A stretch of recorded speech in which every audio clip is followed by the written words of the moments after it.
My son Michael screamed, "Get out of my house, you're nothing but a burden," and threw my belongings onto the front lawn in front of all the neighbors.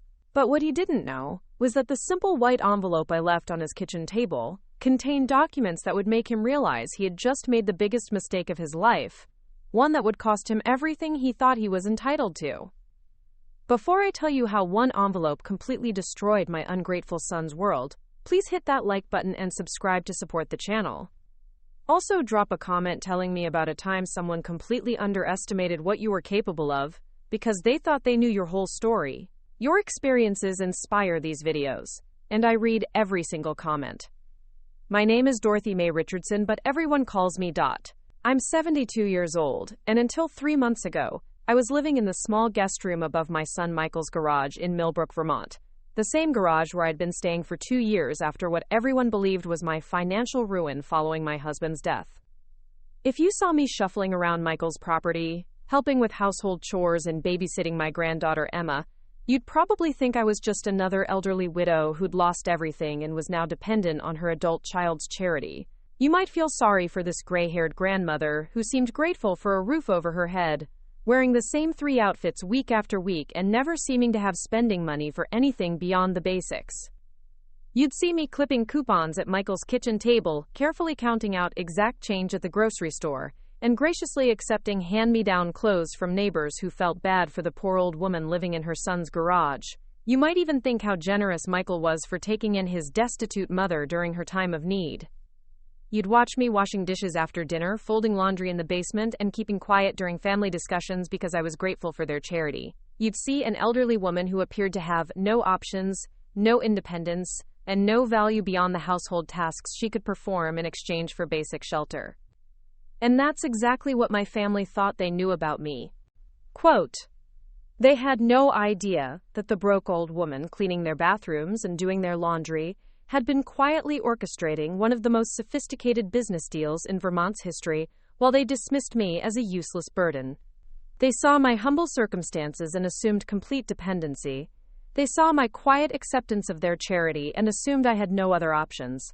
They saw my age and assumed I was finished contributing anything meaningful to the world. They couldn't have been more wrong about any of it. But I'm getting ahead of myself. To understand how Michael's cruelty became the catalyst for the most devastating lesson in respect he would ever receive, you need to know the whole story. You need to understand who I really am, what I've been hiding for 2 years, and why the people who should have known me best never bothered to look beyond the surface of the woman they thought they were doing a favor by housing. My story begins 50 years ago when I was a 22-year-old secretary at Hammond & Associates, a small accounting firm in Burlington. The year was 1974, and I was fresh out of high school with dreams that seemed much bigger than the opportunities available to young women in rural Vermont. Most girls my age were expected to get married, have children, and support their husbands' careers while finding fulfillment in domestic life. That's where I met my husband, Robert Richardson, a kind and hardworking man who handled the firm's payroll and bookkeeping. Robert was honest, dependable, and completely content with his modest salary and simple ambitions. He wanted a comfortable life with a loving wife, maybe some children, and enough savings to retire peacefully when the time came. Robert was the kind of man who measured success by the quality of his character, rather than the size of his bank account. What Robert didn't know, what nobody knew, was that his quiet, supportive wife had a mind for numbers that far exceeded his own, and an understanding of financial markets that would have impressed the most seasoned investment professionals. While Robert balanced checkbooks and processed payroll, I was teaching myself advanced accounting principles by studying the firm's most complex corporate clients. When Hammond & Associates handled mergers, acquisitions, or major financial restructuring, I would secretly photocopy the documents and study them at home, learning how successful businesses were built, managed, and expanded. When Robert came home talking about his workday, I was secretly analyzing market trends and investment opportunities that he never even noticed. While he read the sports section of the newspaper, I was studying the financial pages with the intensity of a Wall Street analyst. While he watched television in the evenings, I was reading investment books I'd borrowed from the library under fake names because I didn't want anyone to know about my interests. While he was content with our modest lifestyle, I was quietly building the foundation for wealth that would eventually dwarf anything our neighbors could imagine. Robert knew I helped him review our personal finances, but he had no idea that I was also managing a growing portfolio of investments that I'd started with just $50 from my first paycheck. He was happy to let me handle our household budget while he focused on his job, never realizing that his wife was actually running a sophisticated investment operation from our kitchen table. I started small and careful. $50 in a savings account became $50 in a conservative stock fund. When that fund performed well, I reinvested the profits and added another $50 from my next paycheck. Within 6 months, I had $200 working for me in the stock market, generating returns that exceeded our household savings account by almost 300%. But I was careful never to let Robert see the investment statements. I had them sent to a post office box I'd rented under my maiden name, and I studied them during my lunch breaks at work, or in the early morning hours before Robert woke up. As far as he knew, I was just a dutiful wife who helped balance the checkbook and clip grocery coupons. By the time Michael was born in 1975, I had already built our secret investment portfolio to over $30,000, money that Robert didn't even know existed. While I was changing diapers and preparing dinner, I was also buying and selling stocks, tracking dividend payments, and steadily building wealth that would ensure our son's future in ways that Robert's accounting salary never could. Michael grew up thinking his mother was just a stay-at-home wife who helped Dad with the bills. He never knew that the woman who packed his school lunches and attended his soccer games was also the architect of the family's true financial security. I would sit in the bleachers at his Little League games, cheering for his hits and catches, while mentally calculating dividend payments and analyzing quarterly earnings reports I'd memorized from my morning research sessions. Robert and I lived modestly, saved diligently, and gave Michael a comfortable but not extravagant childhood, not because we couldn't afford more, but because I believed in building lasting wealth rather than displaying temporary prosperity. We drove reliable used cars, lived in a modest but well-maintained home, and took family vacations to state parks rather than expensive resorts. Our neighbors saw a typical middle-class family living within their means. They had no idea that the quiet housewife next door was actually one of the most successful individual investors in Vermont, consistently outperforming market indices while maintaining a facade of financial mediocrity. Michael's childhood was filled with love, attention, and everything he needed, but never everything he wanted. When other kids got expensive toys for Christmas, Michael got thoughtful but modest gifts. When his friends' families bought new cars every few years, we kept our reliable vehicles until they were truly worn out. When other families took elaborate vacations, we enjoyed camping trips and visits to free museums. I wasn't being cheap, I was being strategic. Every dollar we didn't spend on temporary pleasures was a dollar that could be invested for long-term security. Every modest choice we made was building a foundation that would eventually provide Michael with opportunities his friends could never imagine. But Michael didn't understand this philosophy. As he grew older, he began to resent what he saw as his parents' lack of ambition and unwillingness to enjoy the fruits of their labor. He complained that we were too conservative, too cautious, too willing to settle for less than we deserved. When Michael graduated from high school in 1993, he made it clear that he wanted a different kind of life than his parents had chosen. He wanted success, prosperity, and the kind of lifestyle that demonstrated achievement. He was embarrassed by our modest home, our practical cars, and our simple pleasures. Quote, Michael went to the University of Vermont on a partial scholarship, supplemented by money from our quote, which Robert believed came from his salary but actually came from my investment profits.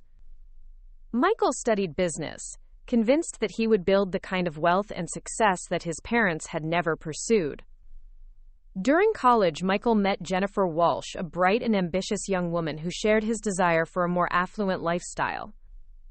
Jennifer came from a family that valued appearances, status symbols, and the kind of conspicuous consumption that Robert and I had always avoided.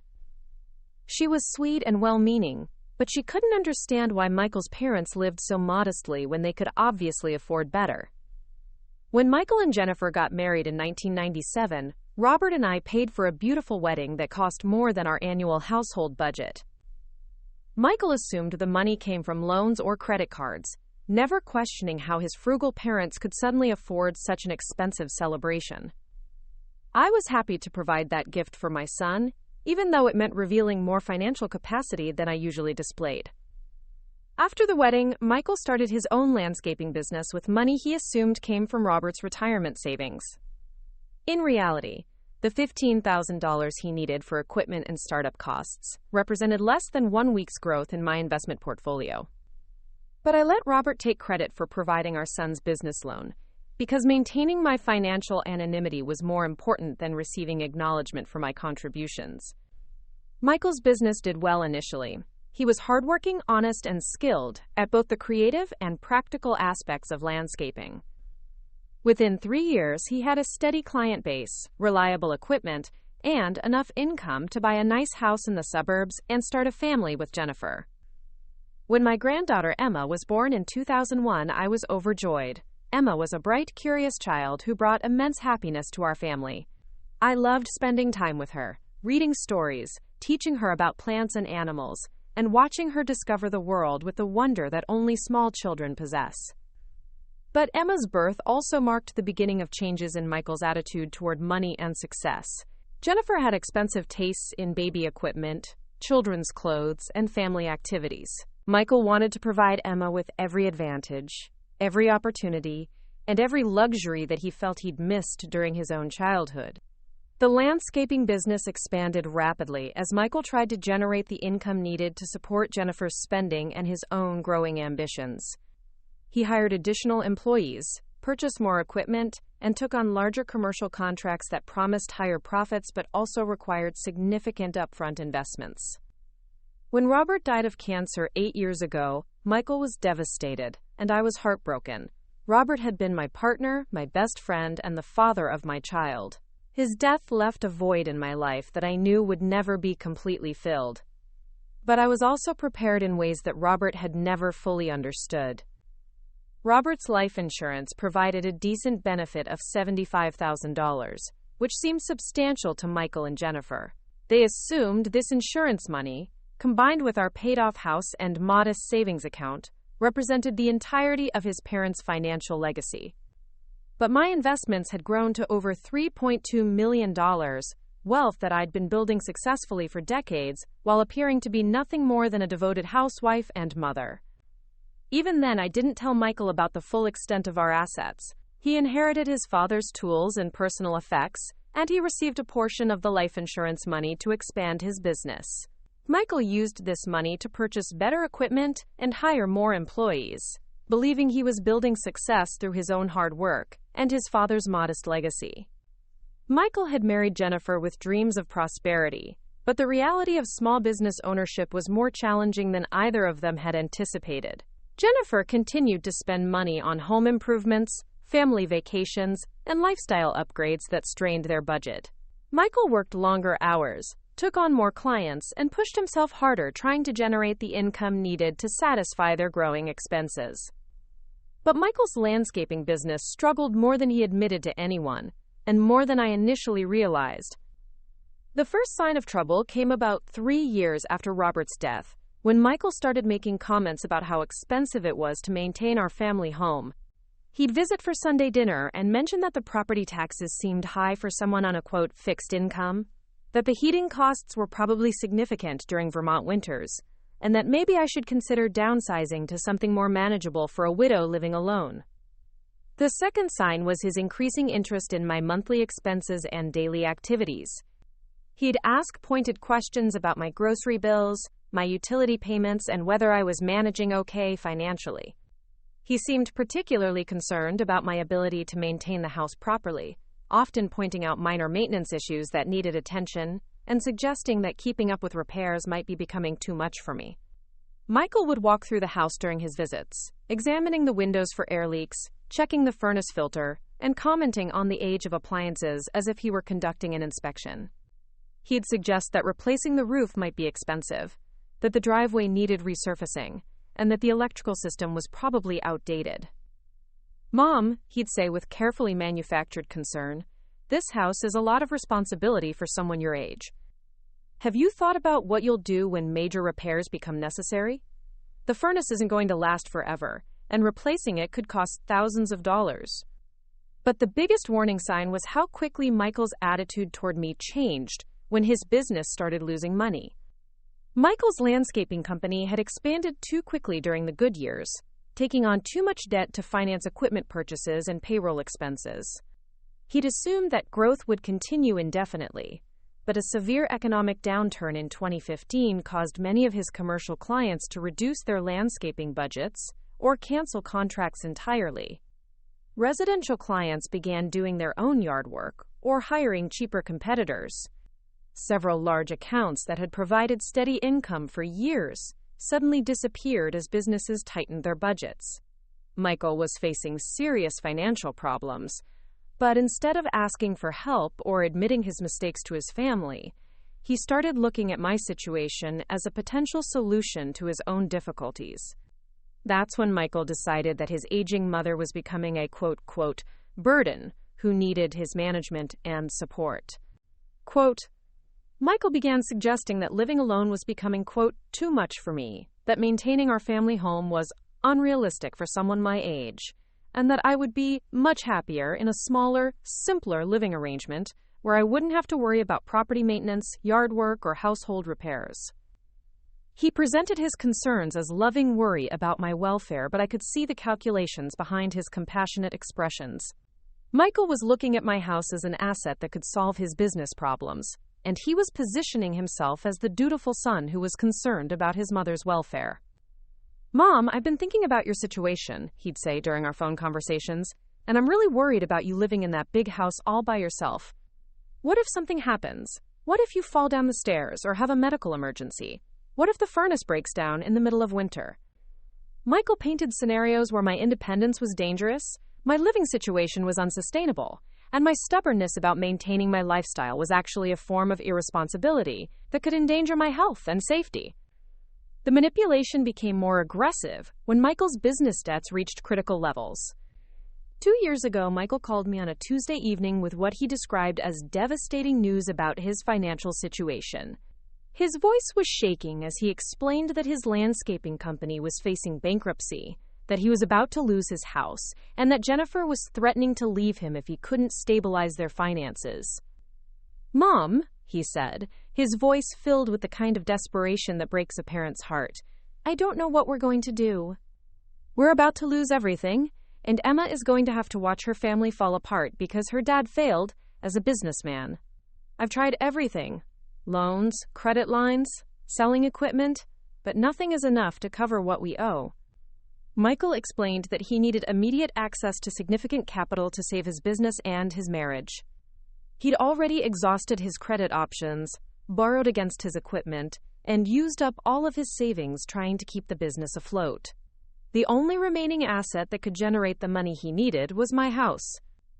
"Mom, I know this is a huge ask, and I wouldn't even suggest it if we weren't desperate, but would you consider selling the house and moving in with us temporarily? The equity would be enough to save my business, and you wouldn't have to worry about maintenance or living alone anymore. It would solve both of our problems. You'd have family security, and we'd have the capital to get back on our feet." Michael presented his proposal as a win-win solution. I would get the security of living with family, and he would get the capital injection needed to save his business and his marriage. He made it sound like I would be doing myself a favor by giving up my independence to help him avoid bankruptcy. But I knew Michael well enough to recognize that this wasn't really a request. It was the beginning of a pressure campaign designed to convince me that selling my house was the obvious and necessary solution to both of our situations. What Michael didn't know was that his, financial situation could have been solved with a simple phone call to his mother, without requiring me to give up my home or my independence. The money he needed to save his business represented less than 5% of my actual assets. But Michael had never asked about my resources. He'd simply assumed that the house was my only significant asset, and that I was living on Social Security and whatever small savings his father had left behind. Instead of telling Michael the truth about my financial situation, I decided to see how far he would go with his manipulation strategy. I wanted to understand whether my son would attempt to control and manipulate his mother for financial gain, or whether he would find ethical ways to solve his problems without exploiting family relationships. I agreed to move into the small apartment above his garage temporarily while we, quote, explored options for my housing situation. I presented myself as the grateful mother who was touched by her son's willingness to help during a difficult time. Michael, that's very generous of you and Jennifer to offer, I said carefully. Let me think about it, and maybe we can work out an arrangement that helps both of us. Michael was thrilled with my cooperation, believing that he'd successfully convinced me to start the process of liquidating my primary asset for his benefit. But what Michael didn't realize was that I was conducting an experiment in family loyalty and character that would reveal everything I needed to know about the man I'd raised. Quote, what happened next would exceed even my own expectations for how ugly family manipulation can become when money is involved, and how devastating the consequences can be when someone underestimates the capabilities of the person they're trying to control. The small apartment above Michael's garage was supposed to be a temporary arrangement while we, quote, figured out the best solution for my housing situation. But from the moment I moved my few belongings into that cramped space, it became clear that Michael and Jennifer had very specific ideas about what my future should look like, and none of those ideas involved asking me what I actually wanted. The apartment itself was barely 400 square feet, with a tiny kitchenette, a single bedroom, and a bathroom so small you could barely turn around. Michael had presented it as a cozy, comfortable space where I could maintain my independence while having family nearby. In reality, it felt more like a storage unit than a living space, and I suspected that was intentional. Jennifer had furnished the apartment with cast-off furniture from their house, a lumpy couch that had seen better days, a dining table with wobbly legs, and a bed that creaked every time I moved. The message was clear. This wasn't a place where I was expected to live permanently, but rather a temporary holding area while they worked on their real plan for my future. From my first week in the garage apartment, I could see that Michael and Jennifer had already begun treating me less like a family member and more like a dependent who owed them gratitude and compliance in exchange for their charity. Mom, we've set up some ground rules to make sure this living arrangement works for everyone, Michael announced during my first Sunday dinner in their house. He handed me a typed list of quote expectations that read more like instructions for a tenant than guidelines for a family member. The list included restrictions on when I could use their laundry facilities, limitations on my access to their kitchen, requirements for advance notice if I wanted to have visitors, and expectations about my contributions to household chores.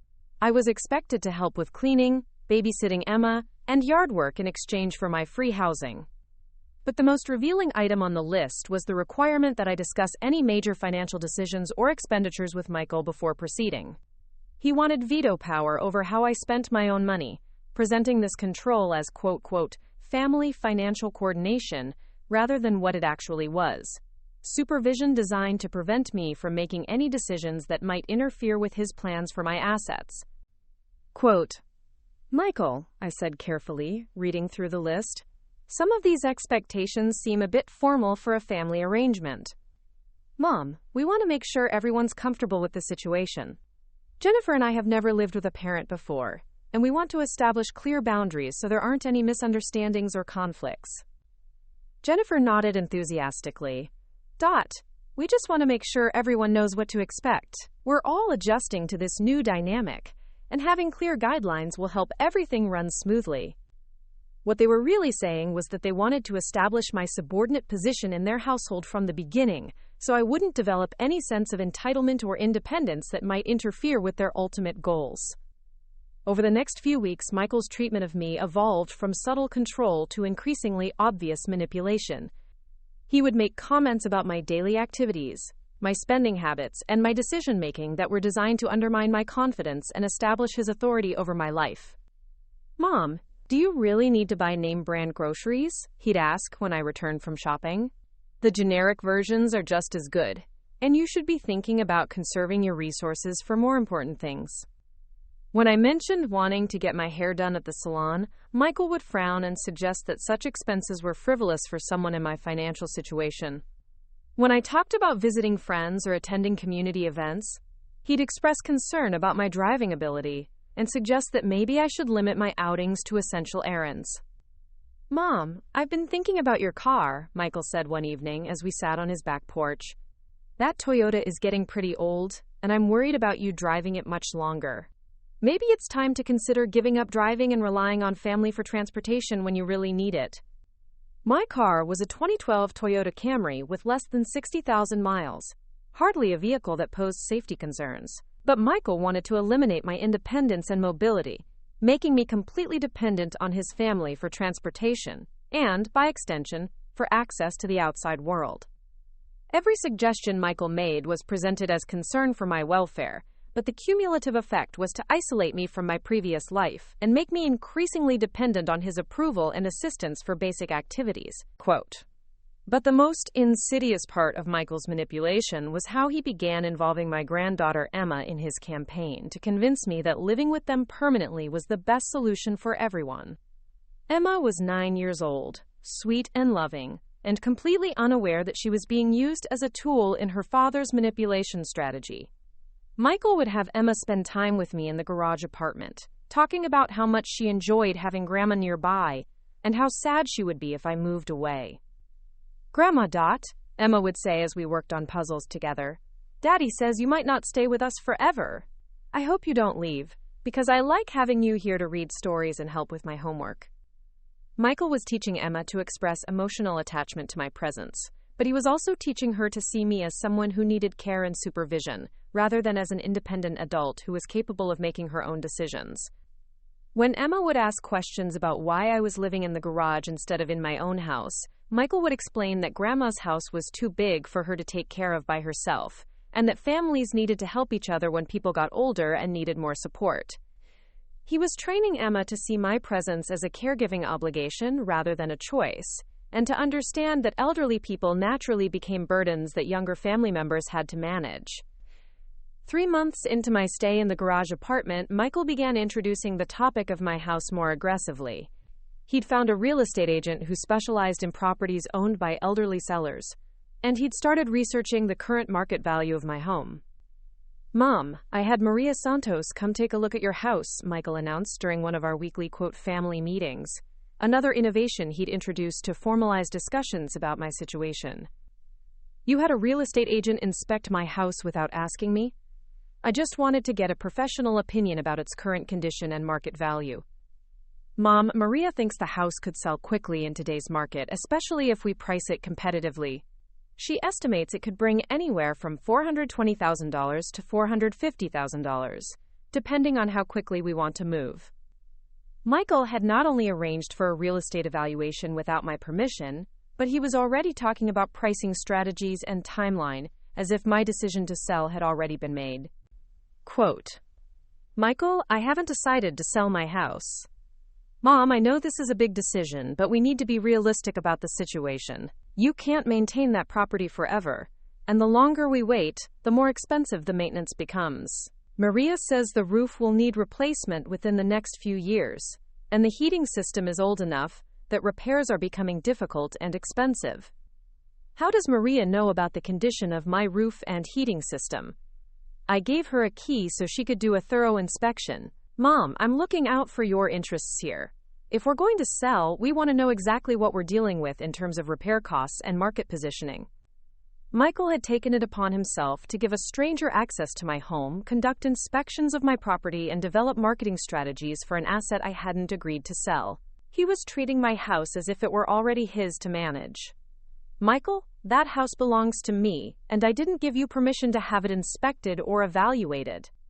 Mom, you're getting upset about details. The important thing is that we have good information to work with when we make decisions about your future. Maria's evaluation shows that selling now would give you enough money to live comfortably for the rest of your life, without worrying about property maintenance or unexpected expenses. What do you mean by living comfortably?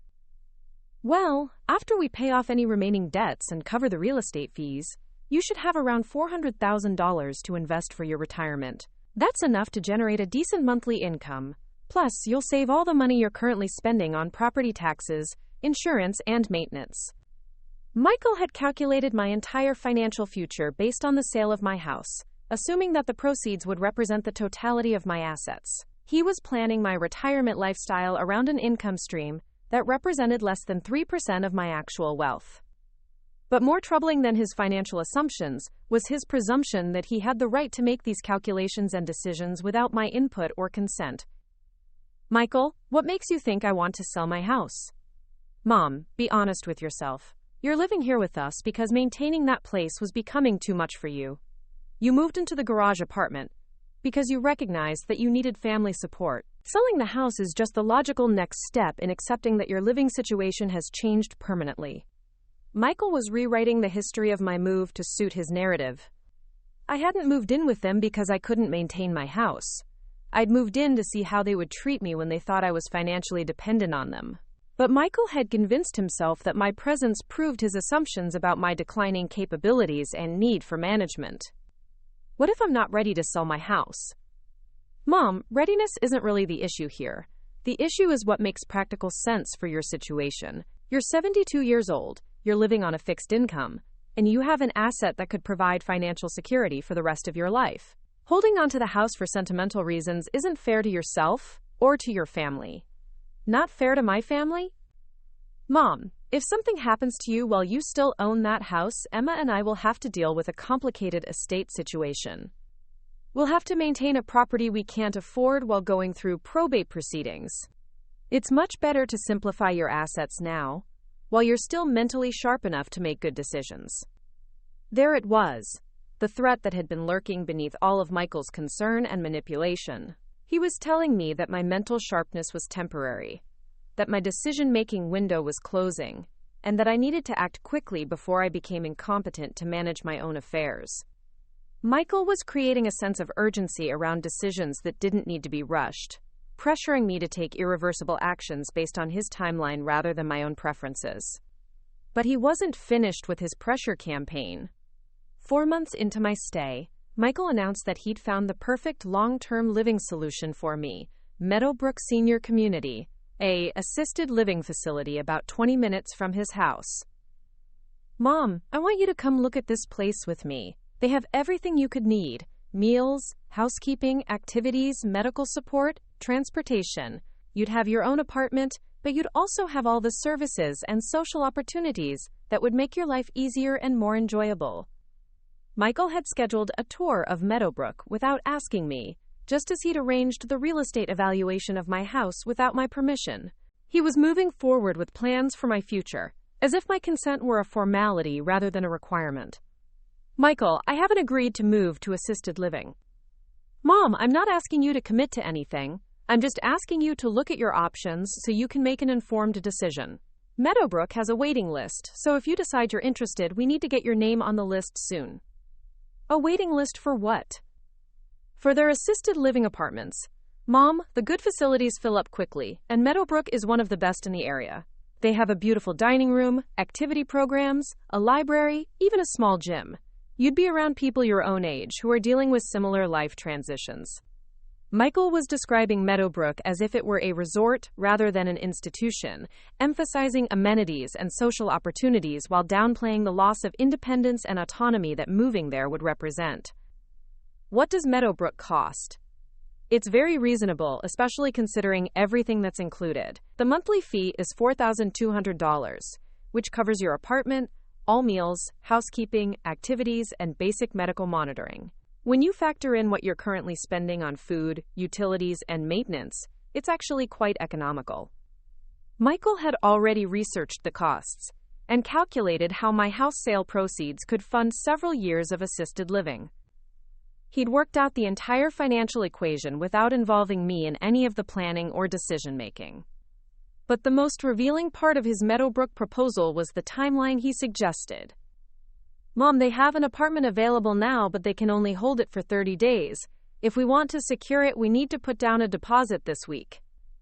I know this feels rushed, but good opportunities don't wait, and I don't want you to miss out on a place this nice. Michael was creating artificial urgency to pressure me into making a decision before I had time to fully consider the implications. He wanted me to commit to assisted living while I was still adjusting to the temporary arrangement in his garage, before I'd had time to explore other options or consider whether I actually wanted to give up my independence. Michael, 30 days isn't enough time for me to make such a major decision. Mom, what's there to decide? You're already living in assisted housing with family support. Meadowbrook would give you the same support with better amenities and professional care. The only difference is that you'd be around people your own age instead of feeling like a burden on your son's family. Michael was framing my presence in his house as a burden that I should want to relieve, while presenting assisted living as a favor he was doing for me rather than a solution to his own problems. I don't feel like a burden, Michael. Mom, I know you don't want to feel like a burden, but you have to understand our situation. Jennifer is working full-time, I'm trying to save my business, and we have Emma to think about. Having a third adult in the house changes the family dynamic, and everyone has to make adjustments. There it was, the confession that my presence was problematic for their family, despite their previous claims that they enjoyed having me nearby and that the arrangement was working well for everyone. If my presence is a problem, Michael, I can always move back to my house. Mom, that's not a realistic option anymore. You've been living here for 4 months because you couldn't manage on your own. Moving back to an empty house, where you'd be isolated and responsible for all the maintenance, doesn't make sense at this stage of your life. Michael was trying to convince me that 4 months of voluntary living in his garage had somehow erased my ability to live independently. He was treating temporary assistance as proof of permanent incapacity. But the conversation that finally revealed the true scope of Michael's manipulation came during a family dinner in late fall, when Jennifer made a comment that exposed their real timeline and expectations.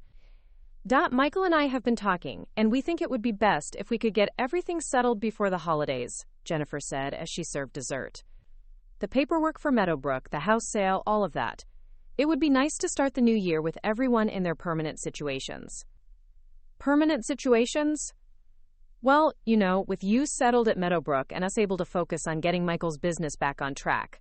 The stress of managing 2 households and worrying about your situation has been really difficult for Michael. Jennifer had just revealed that they'd already decided my future, set a timeline for implementing their plans, and were treating my agreement as a foregone conclusion rather than a decision that was still being considered. Quote, Jennifer, I haven't agreed to move to Meadowbrook or to sell my house. But you have to do something. You can't stay in the garage apartment forever, and you can't go back to living alone in that big house. Michael has been researching options and handling arrangements because someone needs to make decisions about your future. Why does someone else need to make decisions about my future? Michael jumped in before Jennifer could answer. Mom, because you're not making any decisions. We've been having these conversations for months, and you keep saying you need to think about things without ever reaching any conclusions. At some point, practical decisions have to be made. What if my conclusion is that I want to keep my house and live independently? Mom, that's not a realistic conclusion based on your actual situation. You moved in here because independent living wasn't working anymore. You can't just ignore that reality because you prefer a different option. Michael was insisting that his interpretation of my circumstances was more accurate than my own assessment of my situation and capabilities. He'd decided that I was incapable of independent living, and he wasn't willing to consider any evidence to the contrary. That night, lying in the narrow bed in the garage apartment, I realized that Michael's manipulation had reached the point where he genuinely believed he had the right to control my life for my own good. He wasn't just trying to access my assets. He was trying to convince himself and me that his control was necessary and beneficial. But Michael still had no idea what he was actually trying to control, or what the consequences would be when I decided to stop playing along with his assumptions about my capabilities and resources. The next morning, I made a phone call that would begin the process of Michael's education about exactly who he'd been trying to manipulate. I called Harrison & Associates, the most prestigious financial management firm in Vermont, and scheduled a meeting with senior partner Elizabeth Harrison. Ms. Harrison, my name is Dorothy Richardson, and I need to discuss some estate planning and asset protection strategies. I'm dealing with a family situation that requires immediate and comprehensive legal planning. Mrs. Richardson, I'd be happy to meet with you. What kind of assets are we discussing? Single quote. Approximately $3.4 million in investment accounts, plus real estate and other holdings. There was a pause on the other end of the line. Mrs. Richardson, I think we should schedule an appointment as soon as possible. Do you have documentation of your current holdings? I have complete records going back 20 years. Ms. Harrison, I also need to discuss strategies for protecting elderly people from family manipulation and financial abuse. I see. Mrs. Richardson, these are exactly the kinds of situations our firm handles regularly. How soon can you come in? Tomorrow morning if you have time. Mrs. Richardson, for a portfolio of that size with family protection concerns, I'll make time. As I hung up the phone, I realized that Michael's manipulation campaign was about to collide with the reality of exactly who he'd been trying to control. But first, he was going to escalate his pressure tactics one more time, giving me the perfect opportunity to demonstrate the difference between what he thought he was dealing with and what he was actually facing. Because Michael was about to learn that underestimating a woman who'd been successfully managing multi-million-dollar investments for 5 decades was the most expensive mistake he would ever make in his life. The offices of Harrison & Associates occupied the top 2 floors of Burlington's most prestigious financial building, with floor-to-ceiling windows overlooking Lake Champlain and the distant mountains. As I sat in the marble-appointed lobby the next morning, waiting for my appointment with Elizabeth Harrison, I reflected on the irony that Michael thought he was protecting a helpless elderly woman who was actually meeting with Vermont's most exclusive wealth management firm. Elizabeth Harrison was exactly what I'd expected from her reputation, a sharp, well-dressed woman in her 50s who specialized in protecting high-net-worth clients from family manipulation and estate disputes. Her office was elegant but understated, with legal degrees from Harvard and Wharton prominently displayed alongside awards for excellence in fiduciary management. Mrs. Richardson, thank you for coming in. I've reviewed the preliminary information you provided, and I must say your situation is both impressive and concerning. Impressive because of the wealth you've built independently, and concerning because of the family dynamics you've described. Ms. Harrison, I need to know what options I have for protecting my assets from family members who think they have the right to control my life and finances. Let's start with documentation. Can you show me records of your current holdings? I opened the briefcase I'd brought and spread out 20 years of investment statements, tax returns, and portfolio summaries that told the story of my financial success. Elizabeth's eyes widened as she reviewed the documents. Mrs. Richardson, this is extraordinary. Your investment performance has consistently outperformed market indices while maintaining excellent diversification and risk management. You've built substantial wealth through sophisticated strategies that most professional money managers would envy. Thank you. Ms. Harrison, my concern is that my son has been pressuring me to sell my house and move to assisted living based on his assumption that I'm financially vulnerable and mentally declining. He's made arrangements for real estate evaluations and facility tours without my consent, and he's treating my resistance as evidence of incompetence rather than autonomy. Mrs. Richardson, what you're describing is a textbook case of financial elder abuse. Your son is attempting to control your assets through manipulation and false claims about your capacity. The fact that you're sitting here demonstrating clear mental acuity while discussing a multi-million-dollar portfolio proves that his assumptions about your competence are completely unfounded. What can I do to protect myself? Several things. First, we'll document your cognitive competence through professional evaluation. Second, we'll restructure your estate planning to prevent any possibility of outside control over your assets. Third, we'll explore legal remedies for the manipulation you've already experienced. Elizabeth pulled out a legal pad and began taking notes as we discussed my situation in detail. Mrs. Richardson, I want to be very clear about something. Your son's behavior isn't just inappropriate, it's potentially criminal. Elder financial abuse is a felony in Vermont, and the penalties are severe when the attempted theft involves assets of this magnitude. I'm not interested in sending my son to prison, Ms. Harrison. I want to protect myself and teach him a lesson about respect and assumptions. I understand. But Mrs. Richardson, you need to consider the possibility that your son won't stop his manipulation attempts just because you resist them. Men like your son often escalate their tactics when they encounter opposition, especially when substantial assets are involved. What do you mean by escalate? Guardianship petitions, claims of mental incompetence, attempts to have you declared unable to manage your own affairs. Your son could go to court and present evidence of your alleged decline, requesting legal authority to control your finances and living situation. The thought of Michael attempting to have me declared legally incompetent was chilling but not surprising given the pattern of manipulation I'd already observed. Could he succeed with such a petition? Not with your cognitive abilities and financial sophistication, but guardianship proceedings can be expensive and emotionally traumatic even when the petitioner loses. The best defense is overwhelming documentation of your competence and evidence of his manipulation. Elizabeth outlined a comprehensive protection strategy that would not only defend me against Michael's current manipulation but would also position me to take offensive action if his behavior escalated further. Mrs. Richardson, I recommend that we arrange a complete cognitive evaluation with Dr. Sarah Mitchell, who specializes in competency assessments for high net worth individuals. We'll also want to document your current investment activities and decision-making processes to demonstrate ongoing mental acuity. What about my estate planning? We'll restructure everything to ensure that your son cannot benefit from his manipulation attempts. If Michael is trying to control your assets through pressure and false claims, he should face consequences that reflect the seriousness of his behavior. Ms. Harrison, I want Michael to understand that his assumptions about my capabilities and resources have been completely wrong. I want him to realize that the helpless widow he's been manipulating is actually someone with substantial power and sophisticated legal representation. Mrs. Richardson, I think we can arrange for a very educational experience for your son, but first, let's make sure you're fully protected from any legal challenges he might attempt. Over the next 2 hours, Elizabeth and I developed a comprehensive strategy that would protect my assets, document my competence, and position me to respond decisively to any further manipulation attempts from Michael.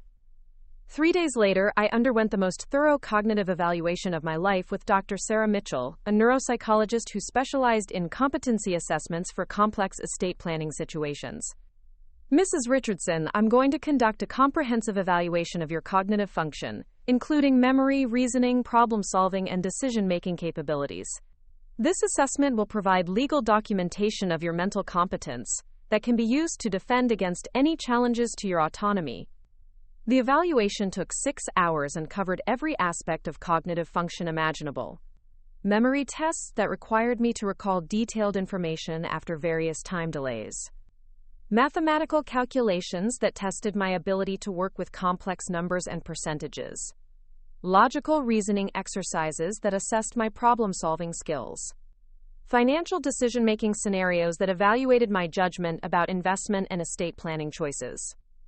Mrs. Richardson, Dr. Mitchell said as she reviewed my results, your cognitive function is not just normal for your age, it's exceptional. Your memory, reasoning ability, mathematical skills, and judgment are all in the 98th percentile. You scored higher on these assessments than most people half your age would. And your professional opinion about my competence to manage my own affairs? Mrs. Richardson, you're not just competent to manage your own affairs, you're exceptionally qualified to handle complex financial and legal decisions. Anyone who questioned your mental capacity would have to ignore overwhelming evidence to the contrary. Perfect. Exactly what I needed for the legal protection Elizabeth had recommended. Meanwhile, Michael's pressure campaign was intensifying as his self-imposed holiday deadline approached. Mom, we need to make some decisions, Michael announced during our weekly family meeting in early November. Meadowbrook can only hold that apartment for another week, and Maria Santos says the real estate market is starting to slow down for the winter. If we're going to move forward with your transition, we need to do it now.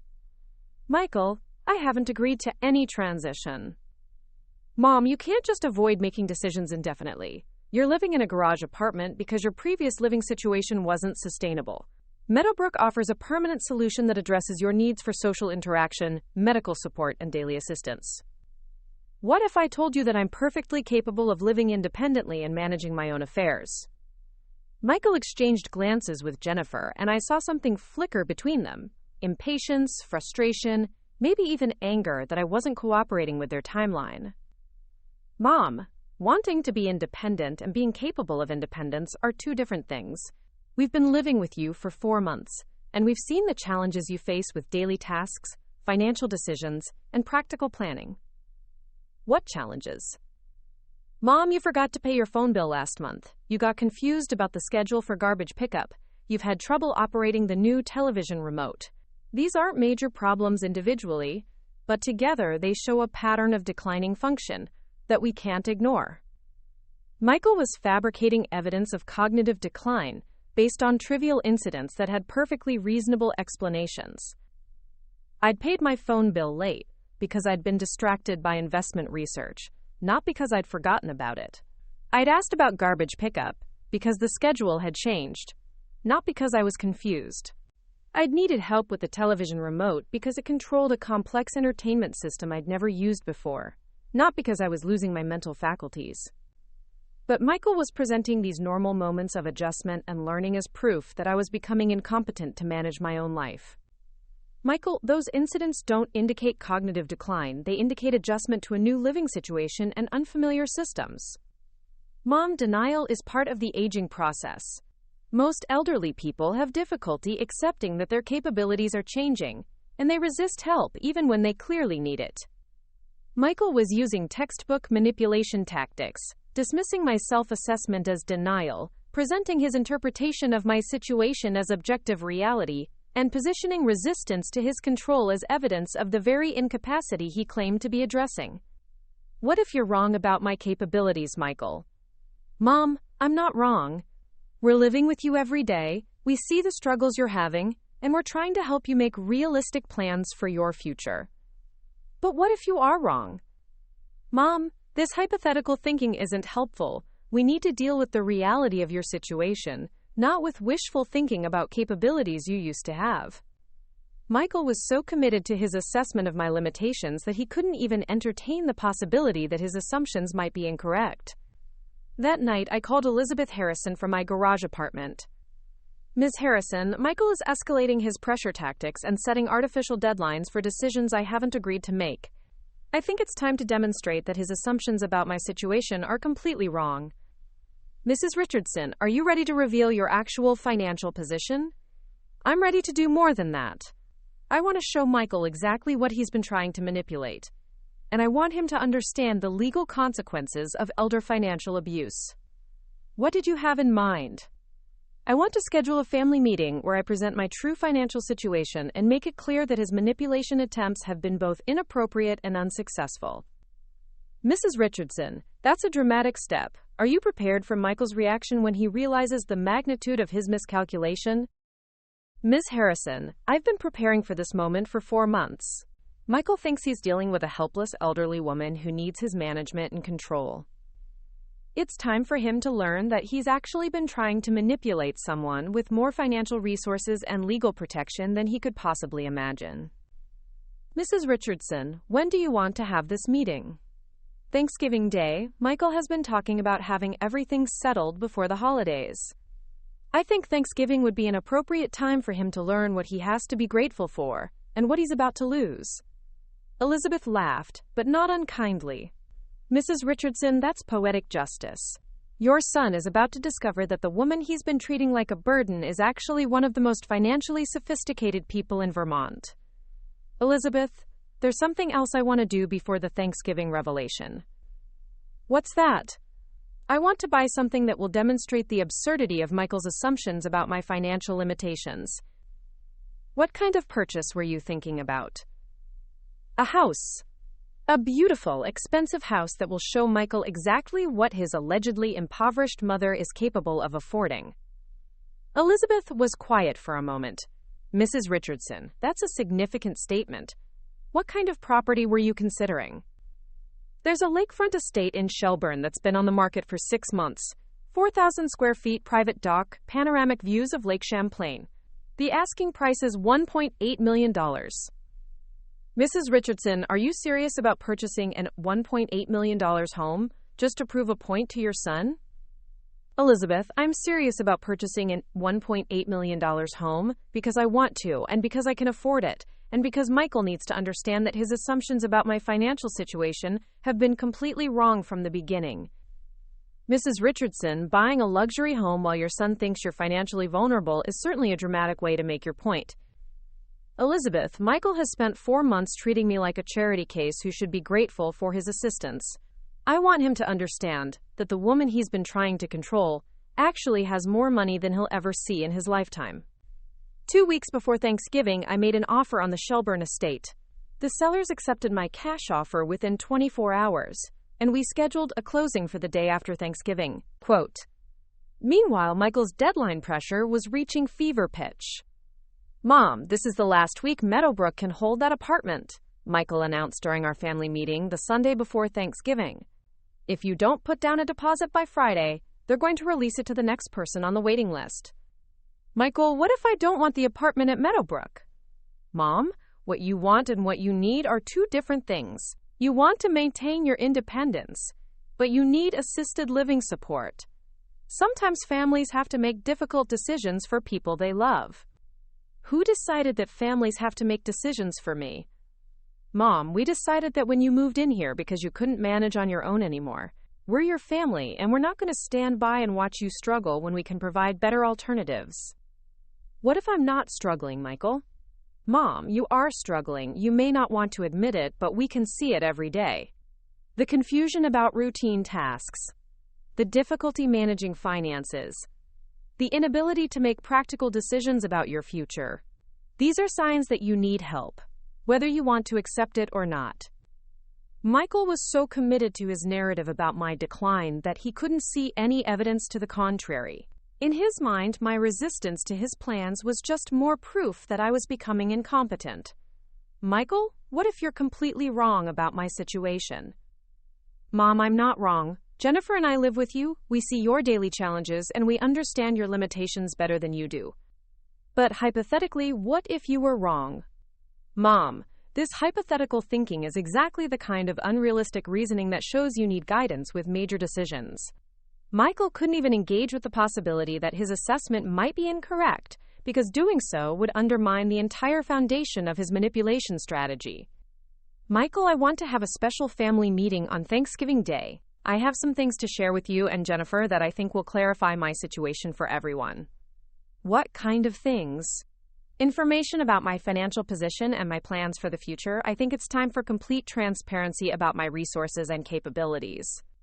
Michael looked pleased, probably assuming that I was finally ready to admit my limitations and accept his guidance about my transition to assisted living. Quote, Mom, I think that's a great idea. Thanksgiving would be the perfect time to finalize your plans and start the new year with everything settled.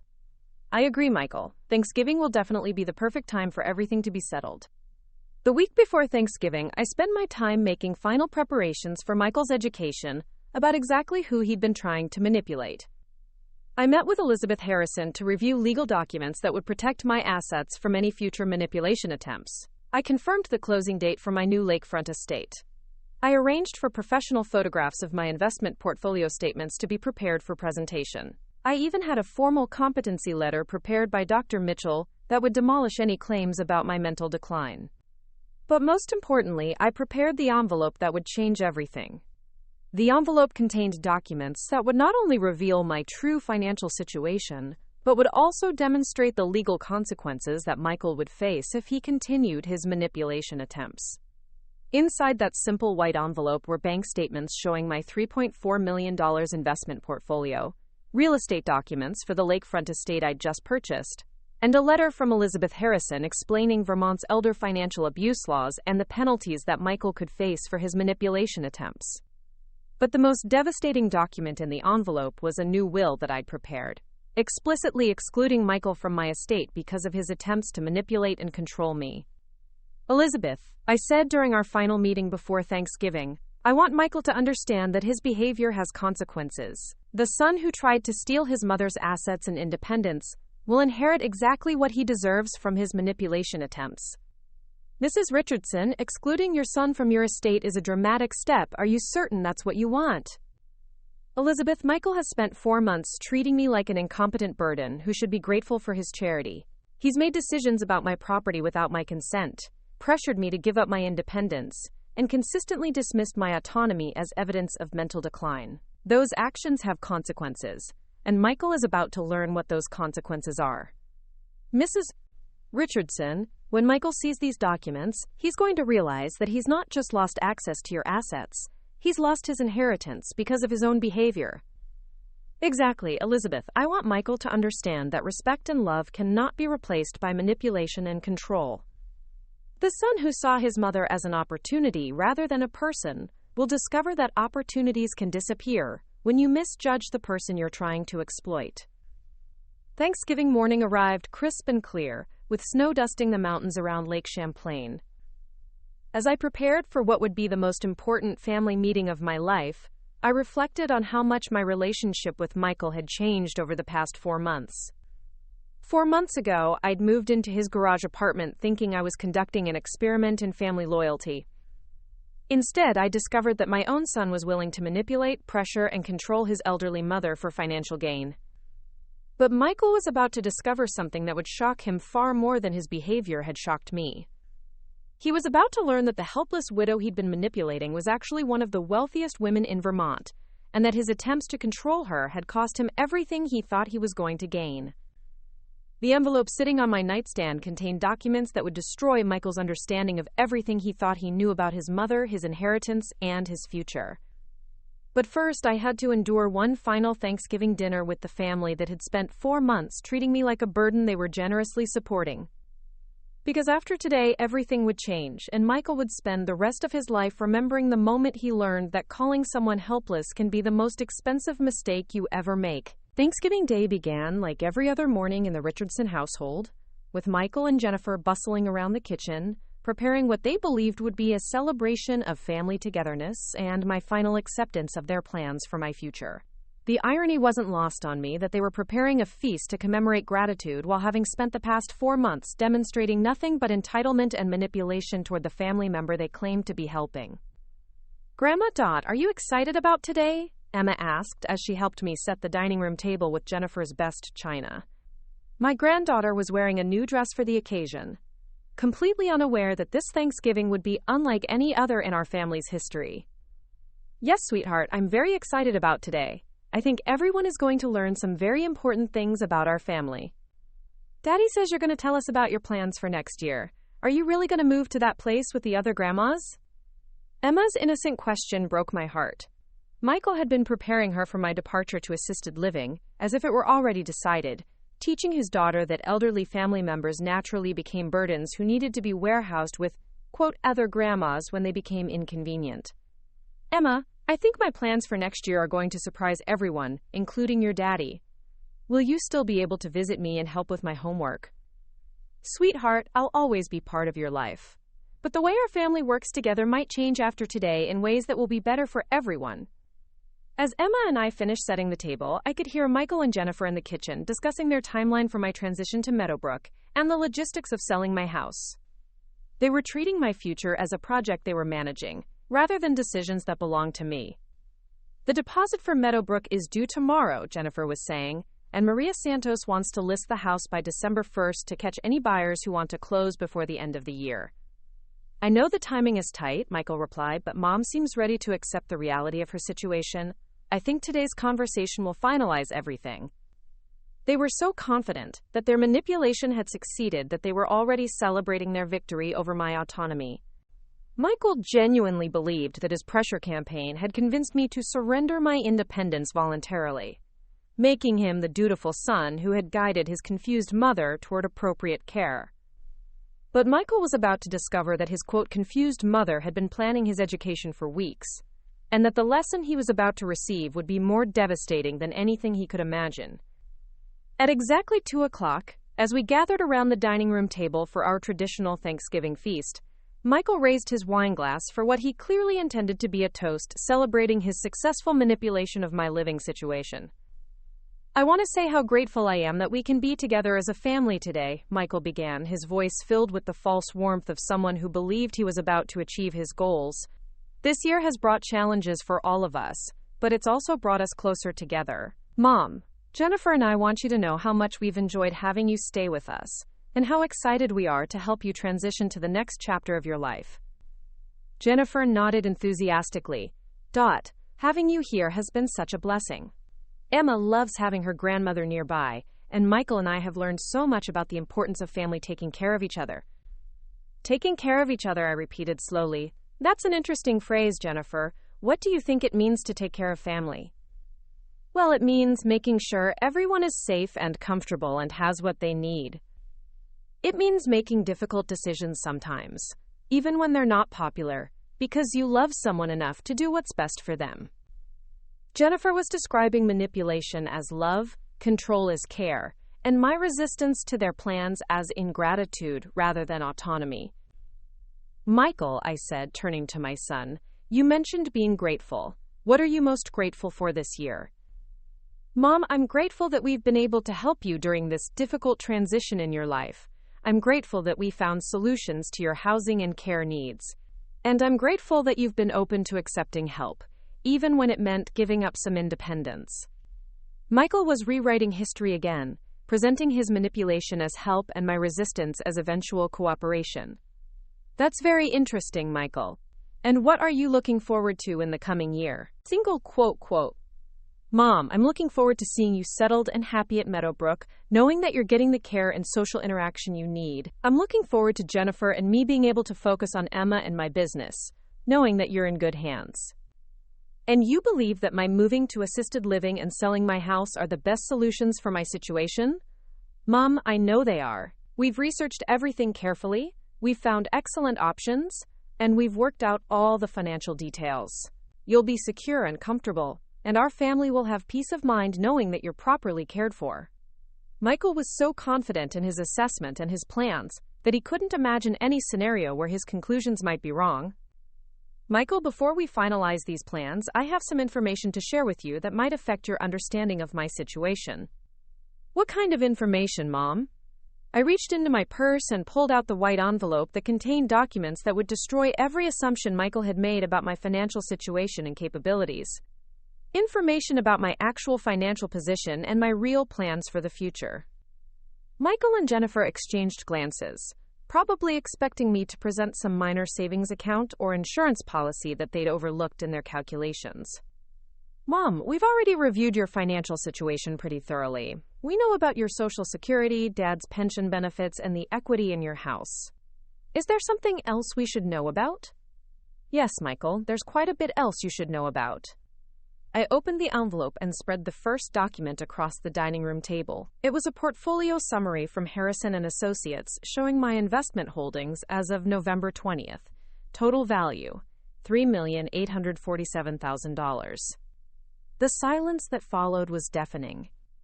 Michael stared at the document for a full 30 seconds before looking up at me with an expression of complete bewilderment.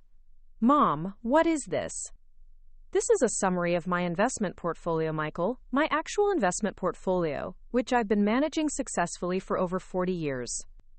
That can't be real. Mom, you don't have $3.8 million. Actually, Michael, I do. I've had substantial investments since before you were born. I've been building wealth through careful investing and financial management while appearing to live on your father's modest income. Jennifer was studying the document with the intensity of someone trying to solve a puzzle that didn't make sense. This shows millions of dollars in stocks and bonds. Where did this money come from? It came from me, Jennifer. From 45 years of careful investing, smart financial decisions, and successful wealth management that I kept private because I believed in living modestly, regardless of my actual resources. Michael was shaking his head as if he could make the numbers disappear through denial. Mom, this has to be some kind of mistake. You've been living in our garage apartment because you couldn't afford to maintain your house. You've been shopping with coupons and worrying about grocery bills. People with millions of dollars don't live like that. Michael, people with millions of dollars live however they choose to live. I chose to live modestly because I believed in saving and investing, rather than spending and displaying wealth. The fact that you couldn't imagine any other explanation for my lifestyle choices says more about your assumptions than about my actual situation. But Mom, if you have this much money, why didn't you tell us? Why did you let us think you were struggling financially? Michael, you never asked about my finances. You made assumptions about my situation based on superficial observations. And you built plans for my future based on those assumptions.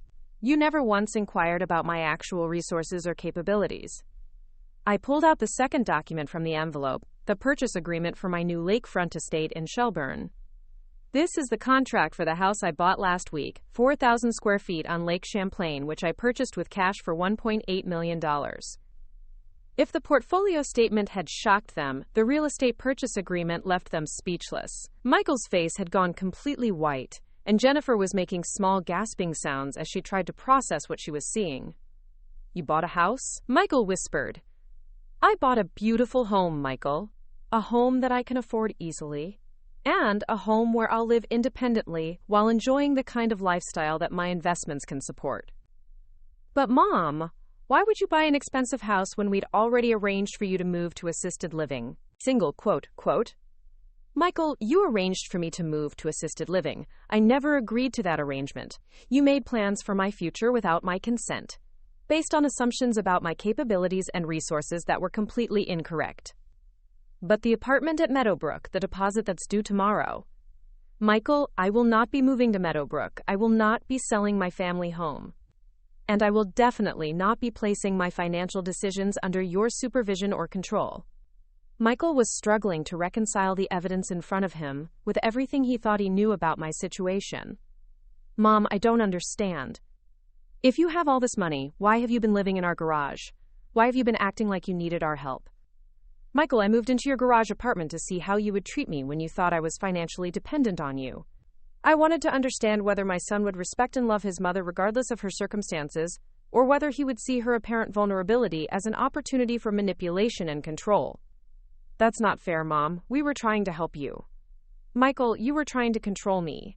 There's a difference between helping someone and making decisions for them without their consent." I pulled out the third document from the envelope. Drive. Mitchell's Cognitive Evaluation Report. This is a professional assessment of my mental competence conducted by Dr. Sarah Mitchell, one of Vermont's leading neuropsychologists. Her evaluation confirms that my cognitive function is not just normal for my age, it's exceptional. My memory, reasoning ability, and decision-making skills are all in the 98th percentile. Michael took the report with shaking hands and scanned the summary page. "The subject demonstrates superior cognitive function across all measured domains," he read aloud. "Mental competence for financial and legal decision-making is unquestionable. Any claims of cognitive decline or incapacity would be contradicted by overwhelming evidence. Michael, the confused, declining elderly woman you thought you were helping doesn't exist. Your assumptions about my mental state were as wrong as your assumptions about my financial situation." "But Mom, you seem to have trouble with daily tasks, bill paying, remembering schedules." "Michael, I had no trouble with any of those things. You interpreted normal moments of adjustment and learning as evidence of cognitive decline, because you wanted to believe that I needed your management and control." Jennifer finally found her voice. "Dot, if you're wealthy and mentally sharp, why did you go along with our plans? Why didn't you just tell us the truth from the beginning?" "Jennifer, I went along with your plans because I wanted to see how far you and Michael would go with your manipulation attempts. I wanted to understand whether you saw me as a person deserving of respect or as a problem that needed to be managed for your convenience." "We never saw you as a problem," Michael protested. "Michael, you saw me as exactly that. You saw my presence in your home as a burden that needed to be resolved. You saw my resistance to your plans as evidence of incompetence rather than autonomy. You made decisions about my property and my future without my consent because you believed I was incapable of making those decisions myself. But we were trying to protect you. Michael, you were trying to control me. And when I didn't cooperate voluntarily, you escalated to threats and ultimatums designed to force my compliance." I pulled out the fourth document from the envelope, a detailed timeline of Michael's manipulation attempts, compiled by Elizabeth Harrison for potential legal proceedings. This document outlines every manipulation tactic you've used over the past 4 months. Unauthorized real estate evaluations of my property. Pressure tactics involving artificial deadlines. Threats about my declining mental capacity. Attempts to control my spending and daily activities. Michael, what you've been doing has a name. It's called elder financial abuse, and it's a felony in Vermont. Michael's face went from white to green as he realized the legal implications of his behavior. "Mom, I wasn't trying to abuse you. I was trying to help you make good decisions about your future." Michael, you were trying to access my assets by convincing me that I was incompetent to manage them myself. The fact that you believed your own justifications doesn't change the nature of your actions. What are you going to do? Jennifer asked quietly. I pulled out the final document from the envelope, the new will I'd prepared with Elizabeth Harrison.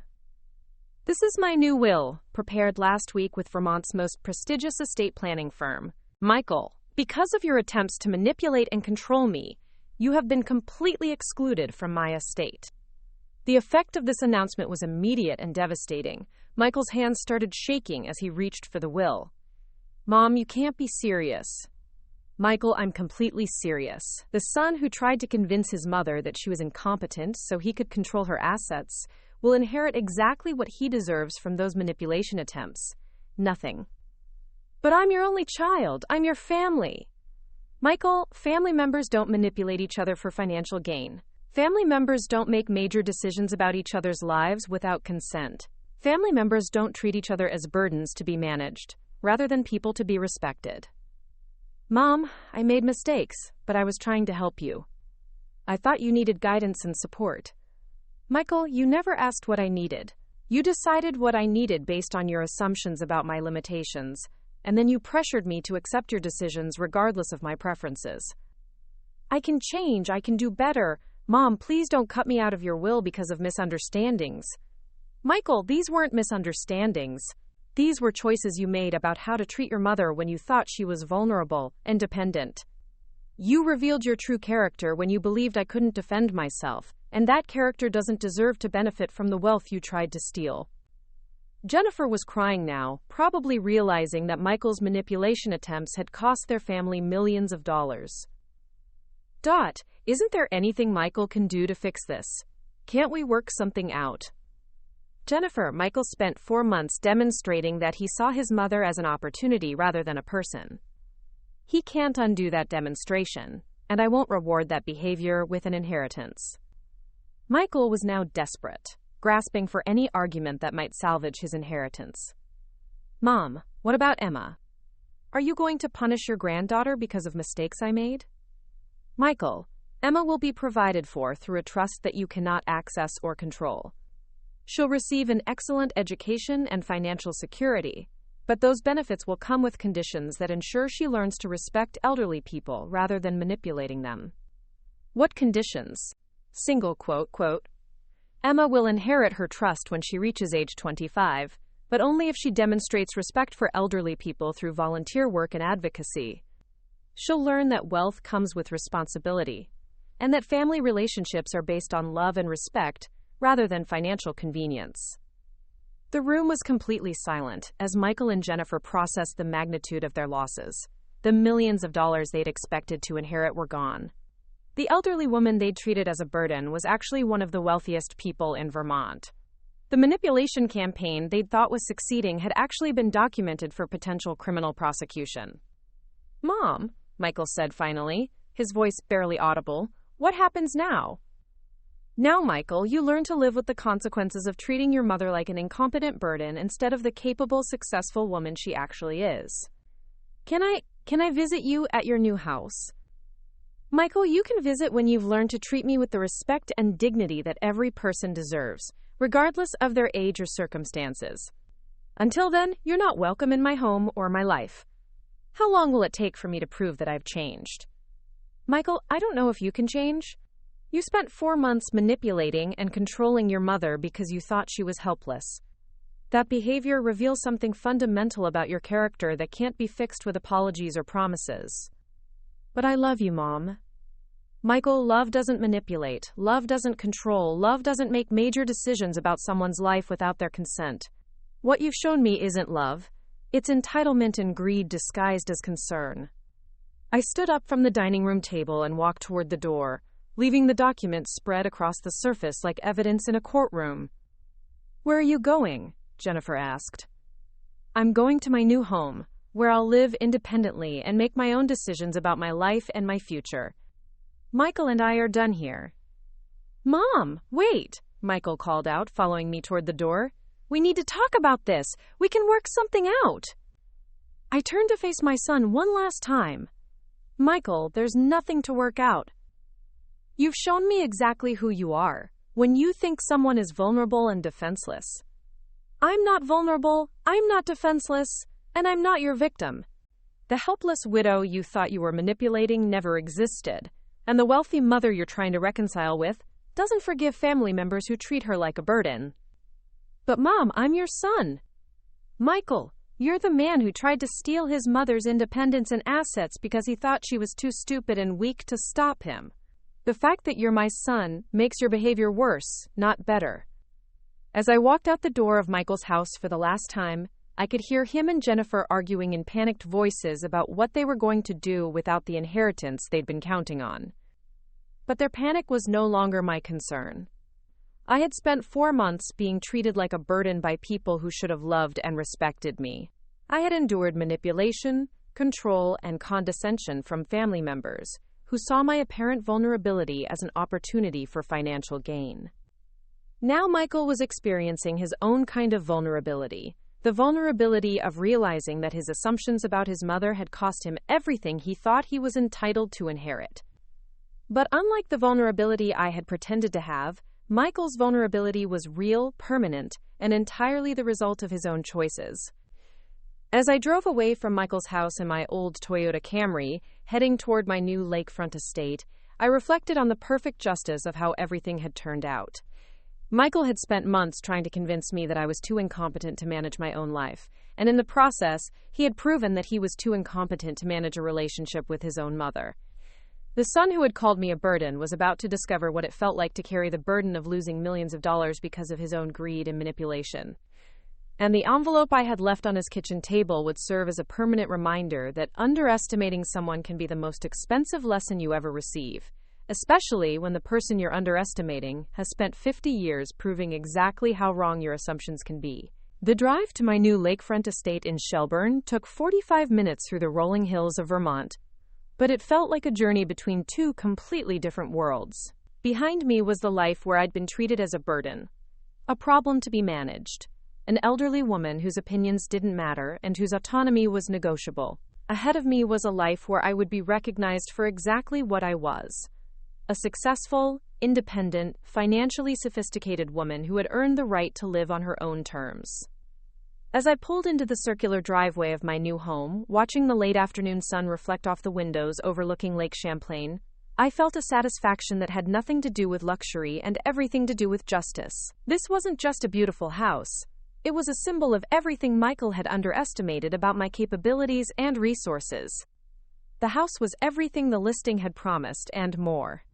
4,000 square feet of elegant living space, with vaulted ceilings, hardwood floors, and floor-to-ceiling windows that offered panoramic views of the lake and mountains. A gourmet kitchen with commercial-grade appliances, a library with built-in bookcases that would house my collection of investment books and financial journals, a master suite with a spa-like bathroom, and enough space to entertain dozens of people comfortably. But the most satisfying feature was the formal dining room with a conference table that could seat 12 people. This would be where I hosted the board meetings and business conferences that would demonstrate my professional competence to anyone who still had doubts about my mental acuity. As I walked through my new home for the first time as its owner, my phone started ringing. The caller ID showed Michael's number. I didn't answer. Over the next 3 hours, Michael called 17 times. Jennifer called 8 times. Even Emma called once, probably coached by her parents to ask Grandma Dot to come back and fix things with her daddy. I didn't answer any of the calls. Michael and Jennifer had spent 4 months making decisions about my life without including me in their discussions. Now they could spend some time wondering about their own futures while I settled into my new life on my own terms. The next morning brought a knock on my door at exactly 8 a.m. Through the peephole, I could see Michael standing on my front porch, looking like he hadn't slept all night. His hair was disheveled, his clothes were wrinkled, and he had the desperate expression of someone who is beginning to understand the magnitude of his losses. I opened the door but didn't invite him inside. "Mom, we need to talk." "About what, Michael?" "About everything. About the misunderstandings, about my mistakes, about how we can fix this situation." "What misunderstandings, Michael?" "Mom, I thought you needed help. I thought you were struggling financially and couldn't manage on your own. I was trying to take care of you." Michael, you thought I needed help because you wanted to believe I needed help. It justified your plans to control my assets and manage my life for your own benefit. That's not true, Mom. I was genuinely concerned about your welfare. Michael, if you were concerned about my welfare, you would have asked me what I wanted instead of deciding what I needed. You would have respected my autonomy instead of pressuring me to accept your control. But Mom, you were living in my garage apartment. You seemed confused about daily tasks. You appeared to be struggling with financial decisions. Michael, I was conducting an experiment in family loyalty. I wanted to see how you would treat me when you thought I was vulnerable and dependent. You failed that test spectacularly. Mom, that's not fair. You can't test people without telling them they're being tested. Michael, life is a test of character that doesn't come with advance warning. You revealed your true character when you thought I couldn't defend myself, and that character doesn't deserve to inherit the wealth you tried to steal. Michael's desperation was becoming more obvious as he realized that apologies and explanations weren't going to reverse the consequences of his behavior. Mom, what do I have to do to earn back your trust? What do I have to do to get back into your will? Michael, trust isn't something you earn back after betraying it. It's something you build through consistent respect and integrity. You can't manipulate your way back into someone's good graces after trying to manipulate them out of their independence. But I can change. I can learn from my mistakes. Mom, please give me a chance to prove that I'm different now. Michael, you're not different now. You're the same person who tried to control his mother for financial gain. You're just scared because your manipulation attempts failed. Fear of consequences isn't the same as genuine remorse. What about Emma? Are you going to abandon your granddaughter because of my mistakes? Michael, Emma will be well provided for, but she'll learn values that you apparently never learned. She'll understand that elderly people deserve respect, that family relationships are based on love rather than financial opportunity, and that wealth comes with responsibility to protect vulnerable people rather than exploit them. Mom, I was trying to protect you. Michael, you were trying to control me. There's a fundamental difference between protection and control that you've never understood. Michael stood on my porch for another 10 minutes, cycling through increasingly desperate arguments and promises, but eventually realized that I wasn't going to change my position based on his emotional appeals. Mom, is this really how you want our relationship to end? Michael, our relationship ended when you decided to treat me like an incompetent burden, instead of the capable woman who raised you. Everything that's happened since then has just been you learning about the consequences of that decision. As Michael walked back to his car, his shoulders slumped in defeat. I felt something I hadn't expected. Not satisfaction, but sadness. I was sad that my own son had chosen manipulation over respect, control over love, and greed over integrity. I was sad that the little boy I'd raised with infinite patience and sacrifice had grown into a man who would exploit his elderly mother for financial gain. But I wasn't sad enough to forgive him or restore his inheritance. Some lessons are too important to soften with sentiment, and some consequences are too necessary to reverse with emotion. Over the next few weeks, as I settled into my new home and new life, the full impact of my Thanksgiving revelation began to ripple through the community. Elizabeth Harrison called to congratulate me on my successful defense against family manipulation and to discuss the broader implications of my case. Mrs. Richardson, your situation has generated significant interest among our colleagues who specialize in elder protection. Would you be willing to speak at conferences about family manipulation tactics and defensive strategies? Elizabeth, I'd be honored to help other elderly people recognize and resist family manipulation. If my experience can protect even one person from what I went through, then everything Michael put me through will have served a positive purpose. Mrs. Richardson, you've become something of a legend in Vermont legal circles. The elderly woman who documented her son's manipulation attempts while appearing helpless, then revealed her true wealth and competence in the most dramatic way possible. Your case is going to be studied in law schools as an example of how sophisticated people can protect themselves from family exploitation. But the most meaningful recognition came from an unexpected source. Dr. Sarah Mitchell, the neuropsychologist who had conducted my competency evaluation, called to ask if I would consider serving on the board of Vermont Elder Advocacy, a nonprofit organization dedicated to protecting elderly people from abuse and exploitation. Mrs. Richardson, your case represents exactly the kind of sophisticated elder abuse that often goes undetected because the victims appear to be willingly cooperating with their family's plans. Would you be interested in helping us develop better detection and prevention strategies? Dr. Mitchell, I would be very interested in that work. I want to make sure that other elderly people don't have to endure what I experienced, and I want families to understand that there are serious consequences for treating elderly relatives as opportunities rather than people. Within 6 months of my Thanksgiving revelation, I had become one of Vermont's leading advocates for elder rights and protection. My story had been featured in newspapers, legal journals, and elder advocacy publications as an example of how family manipulation could be recognized, documented, and defeated. But more importantly, my case had led to stronger legal protections for elderly people and better training for professionals who work with families experiencing elder abuse situations. The Dorothy Richardson Foundation for Elder Protection, which I established with a substantial portion of my assets, was funding legal aid programs, educational initiatives, and support services in 12 states. We were helping elderly people recognize manipulation tactics, providing legal representation for those facing family exploitation, and educating younger people about the importance of respecting elderly relatives, regardless of their apparent vulnerabilities. Emma's education was also part of my legacy planning. At age 9, she was too young to understand the full implications of what had happened between her father and grandmother, but she was old enough to begin learning about respect, integrity, and the importance of treating all people with dignity, regardless of their age or circumstances. I arranged for Emma to spend weekends with me at the lakefront house, where we would work on educational projects about elderly contributions to society, volunteer with senior citizens organizations, and discuss the difference between helping people and controlling them. Grandma Dot, Emma asked during one of our weekend visits, why doesn't Daddy come to see your new house? Sweetheart, your daddy made some choices about how to treat people that had consequences he didn't expect.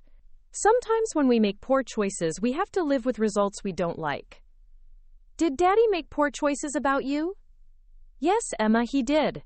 Your daddy decided to treat me like I wasn't smart enough to make my own decisions, and that hurt my feelings very much. Will you ever forgive him? Emma, forgiveness isn't just about saying you're sorry after you hurt someone. It's about proving that you've learned from your mistakes and that you won't make them again. Your daddy hasn't shown me that he's learned anything except that his manipulation attempts didn't work. What would Daddy have to do to show you he learned his lesson? He would have to demonstrate genuine respect for elderly people, not just apologize to me. He would have to show that he understands why his behavior was wrong, not just that it had consequences he didn't like. And he would have to prove that he's changed his fundamental attitude about how families should treat each other. Emma was learning lessons about respect, integrity, and consequences that her father had apparently never absorbed, despite being raised by parents who had tried to model those values. But the most satisfying development in my new life came from an unexpected source: my former neighbors on Maple Street, who had always seen me as the modest widow who lived quietly in her deceased husband's house. Mrs. Chen, who lived next door to my old house, called me about 6 months after my move to Shelburne. Dorothy, I hope you don't mind me calling, but I wanted to tell you how proud we all are of what you accomplished. The whole neighborhood has been talking about how you stood up to your son's manipulation and proved that elderly people shouldn't be underestimated. Thank you, Mrs. Chen. That means a great deal to me. Dorothy, several of us have been dealing with similar pressure from our adult children about selling our houses and moving to assisted living. Could you come speak to our neighborhood association about how to recognize manipulation tactics and protect ourselves from family pressure? I'd be happy to do that, Mrs. Chen. Nobody should have to endure what I went through, and I want to help other people recognize the warning signs before the manipulation becomes as severe as what Michael attempted. That neighborhood meeting led to dozens of similar speaking engagements throughout Vermont and neighboring states. I discovered that my experience with family manipulation was far more common than I had realized, and that many elderly people were facing similar pressure from adult children who saw their parents' assets as solutions to their own financial problems. But I also discovered that most elderly people facing family manipulation didn't have the resources or knowledge to defend themselves effectively. Unlike me, they didn't have millions of dollars in hidden assets or decades of investment experience to fall back on when their families tried to control their lives. That's when I realized that my true mission wasn't just protecting myself from Michael's manipulation. It was using my experience and resources to protect other elderly people who might not be able to defend themselves as effectively.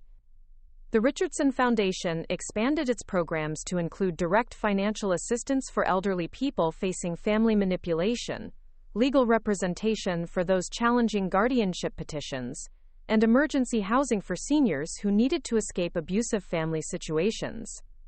We also developed educational programs for adult children about the ethical and legal obligations they had toward elderly parents, and the serious consequences that could result from treating elderly family members as burdens rather than people deserving of respect.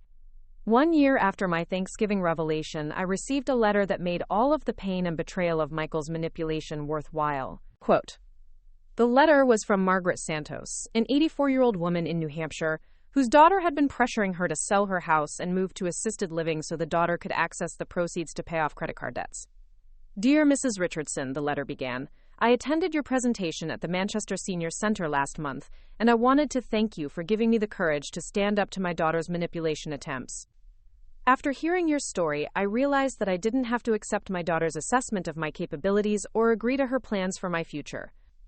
Margaret went on to explain that she had sought legal representation, documented her daughter's manipulation tactics, and successfully resisted pressure to give up her independence and assets. Mrs. Richardson, your story showed me that being elderly doesn't mean being helpless, and that family members don't have the right to make decisions for us just because they think they know what's best. I'm still living in my own home, managing my own finances, and making my own decisions about my future. Thank you for showing me that it was possible to fight back. That letter, and dozens of others like it, confirmed that my experience with Michael had served a purpose far beyond my own protection. By refusing to accept his manipulation and documenting the consequences of his behavior, I had created a model that other elderly people could follow when facing similar family exploitation. But perhaps the most meaningful validation of my choices came from an unexpected source, Emma herself, who was now 10 years old and beginning to understand the broader implications of what had happened in our family. Grandma Dot, she said during one of our weekend visits, I've been thinking about what happened with Daddy, and I think I understand why you were so upset with him. What do you think you understand, sweetheart? I think Daddy treated you like you weren't smart enough to make your own choices, kind of like how some adults treat kids. But you are smart enough, and you proved it by showing him how wrong he was. Emma's insight was remarkably sophisticated for her age, and it confirmed that she was learning the lessons about respect and autonomy that her father had failed to absorb. Emma, what do you think people should do when someone treats them like they're not capable of making their own decisions? Single quote, I think they should prove that person wrong, just like you did. And I think they should make sure that person learns not to treat other people that way anymore. That's exactly right, sweetheart. Sometimes people need to learn hard lessons about respecting others, and sometimes those lessons have to be expensive enough that they never forget them. As I sit in my beautiful lakefront home 2 years after that transformative Thanksgiving Day, I often reflect on the perfect justice of how everything unfolded. Michael's attempt to manipulate and control me had backfired so completely that it had created a national movement to protect elderly people from family exploitation. Michael himself had learned that there are severe personal and financial consequences for treating elderly family members as opportunities rather than people. He lost his inheritance, his relationship with his mother, and his standing in the community when word spread about his manipulation attempts. But more importantly, he had unknowingly contributed to a broader social change that would protect thousands of other elderly people from experiencing the manipulation and control that he had attempted to impose on me. The son who had called me helpless and tried to convince me I was incompetent had inadvertently proven that I was one of the most capable and resourceful people he would ever encounter. And the envelope I had left on his kitchen table that Thanksgiving Day had become a symbol of how dramatically the tables can turn when someone underestimates the wrong person. Jennifer had filed for divorce 6 months after the Thanksgiving revelation, citing Michael's financial manipulation and emotional abuse as grounds for ending their marriage. She had received custody of Emma, and a substantial settlement that ensured my granddaughter's stability during the transition. Jennifer had also written me a letter apologizing for her complicity in Michael's manipulation campaign and asking if we could rebuild our relationship for Emma's sake. She wrote, I realize now that I enabled Michael's controlling behavior because I was afraid of confronting him and because I was seduced by the idea of financial security that his plans seemed to offer. I should have defended you when I saw what he was doing, and I should have questioned his assumptions about your capabilities. I hope you can forgive me and allow me to be part of Emma's relationship with you. I had agreed to work with Jennifer on co-parenting arrangements that would allow Emma to maintain relationships with both sides of her family while learning healthy values about respect and integrity. But Michael remained completely excluded from my life and my estate. He had made repeated attempts over the past 2 years to apologize, to explain his behavior, and to convince me that he had learned from his mistakes. But Michael's apologies always focused on the consequences he was experiencing rather than the harm he had caused me. He was sorry that he had lost his inheritance, sorry that his marriage had ended, sorry that his reputation in the community had been damaged, but he never demonstrated genuine understanding of why his behavior had been fundamentally wrong. Mom, he had said during his most recent attempt at reconciliation, I know I made mistakes, but I was trying to help you. I thought you needed guidance and support, and I was trying to provide that guidance in the best way I knew how. Michael, I had replied, the fact that you still describe your manipulation attempts as help proves that you haven't learned anything from this experience, except that your tactics didn't work. You're not sorry that you tried to control me. You're sorry that you failed. But Mom, I love you. Doesn't that count for anything? Michael, love doesn't manipulate. Love doesn't pressure people to give up their independence. Love doesn't make major decisions about someone's life without their consent. What you showed me wasn't love. It was entitlement disguised as concern. Michael's inability to understand the fundamental difference between love and control confirmed that excluding him from my estate had been the right decision. He couldn't inherit wealth that he had tried to steal, and he couldn't benefit from the success of a woman whose capabilities he had consistently underestimated. As I prepare for bed in my beautiful lakefront home this evening, looking out at the moonlight reflecting off Lake Champlain, I feel a deep satisfaction that comes from living authentically and defending my autonomy against people who thought they could control me. Michael's manipulation attempts had been intended to diminish me, control me, and reduce me to a helpless victim dependent on his management. Instead, his attacks had motivated me to reveal capabilities I had kept hidden for decades, build programs that protected thousands of vulnerable elderly people, and create a legacy that would defend against family exploitation for generations to come. The helpless widow Michael thought he was manipulating never existed. But the powerful advocate for elder rights that emerged from his manipulation attempts has become one of Vermont's most influential voices for protecting vulnerable people from family exploitation. And the simple white envelope I left on his kitchen table that Thanksgiving Day has become a symbol of how expensive it can be to underestimate someone, especially when that someone has spent 72 years proving exactly how wrong your assumptions about her capabilities can be. Because sometimes the best revenge isn't just living well, it's using your success to protect other people from experiencing the same kind of treatment you endured, and making sure that the people who tried to control you never get the chance to benefit from the wealth and wisdom they tried to steal. The woman Michael called helpless turned out to be magnificent, and the consequences of his inability to see that magnificence will last for the rest of his life. As my final act each evening, I walk through my home and appreciate everything I've built. Not just the financial success and beautiful surroundings, but the programs that protect vulnerable people, the relationships based on genuine respect, and the knowledge that I never allowed anyone to diminish my worth or control my destiny. And in the morning, I'll wake up and continue the work of proving that elderly people are capable of extraordinary things when they're given the respect and autonomy they deserve. Because the best way to honor the woman Michael tried to diminish is to never stop demonstrating exactly how wrong he was about everything he thought he knew about his mother. And that's a lesson I plan to keep teaching for as long as I live. 3 years have passed since that transformative Thanksgiving Day when I left a simple white envelope on Michael's kitchen table and walked away from his manipulation attempts forever. As I sit in my library this morning, surrounded by awards from elder advocacy organizations and letters from hundreds of people whose lives have been changed by my story, I'm struck by how completely my life has been transformed by Michael's attempt to control and diminish me. The irony is perfect and profound. The son who tried to convince his mother that she was helpless and incompetent inadvertently created one of the most powerful advocates for elderly rights in American history. Michael's manipulation attempts didn't just fail.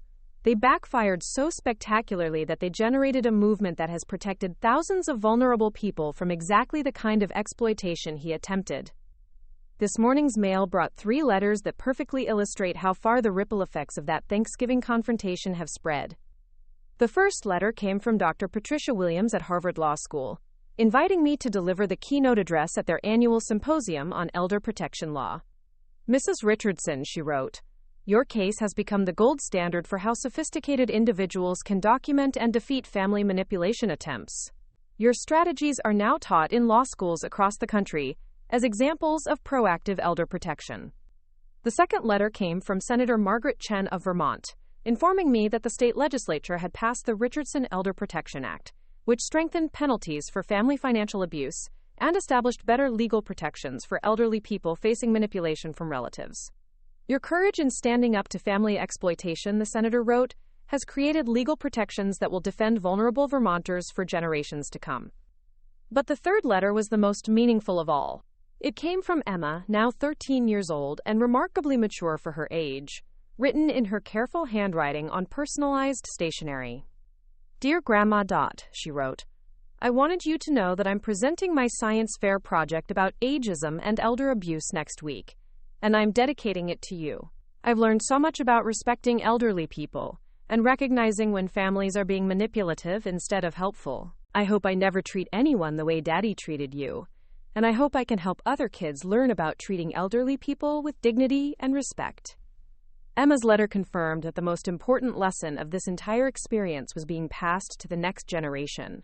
My granddaughter was learning values of respect, integrity, and justice that her father had failed to absorb, ensuring that the cycle of manipulation would end with his generation.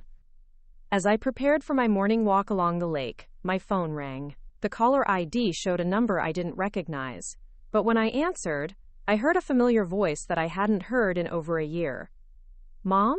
Michael's voice was tentative, uncertain, completely different from the confident manipulation tone he'd used during his pressure campaign 3 years ago. Hello, Michael. Mom, I know you probably don't want to hear from me, but I wanted to tell you something that I think you should know. What is it, Michael? I've been getting help, professional help. I've been working with a therapist who specializes in family manipulation and emotional abuse, and I'm finally starting to understand what I did to you. This was new. In all of Michael's previous attempts at reconciliation, he had never acknowledged that his behavior constituted abuse or sought professional help to understand his actions. What kind of understanding have you reached, Michael? Mom, I realize now that I wasn't trying to help you. I was trying to control you. I was treating you like you were incompetent because it justified taking over your life and your assets. I convinced myself that I was being a good son, but I was actually being an abuser. For the first time in 3 years, Michael was using language that suggested genuine insight rather than self-serving excuses. Go on, Michael. Mom, I also understand now that saying I'm sorry isn't enough. I can't just apologize for abusing you and expect forgiveness. I have to prove that I've changed by how I treat other people, especially elderly people, who might be vulnerable to the kind of manipulation I attempted with you. What are you doing to prove that you've changed?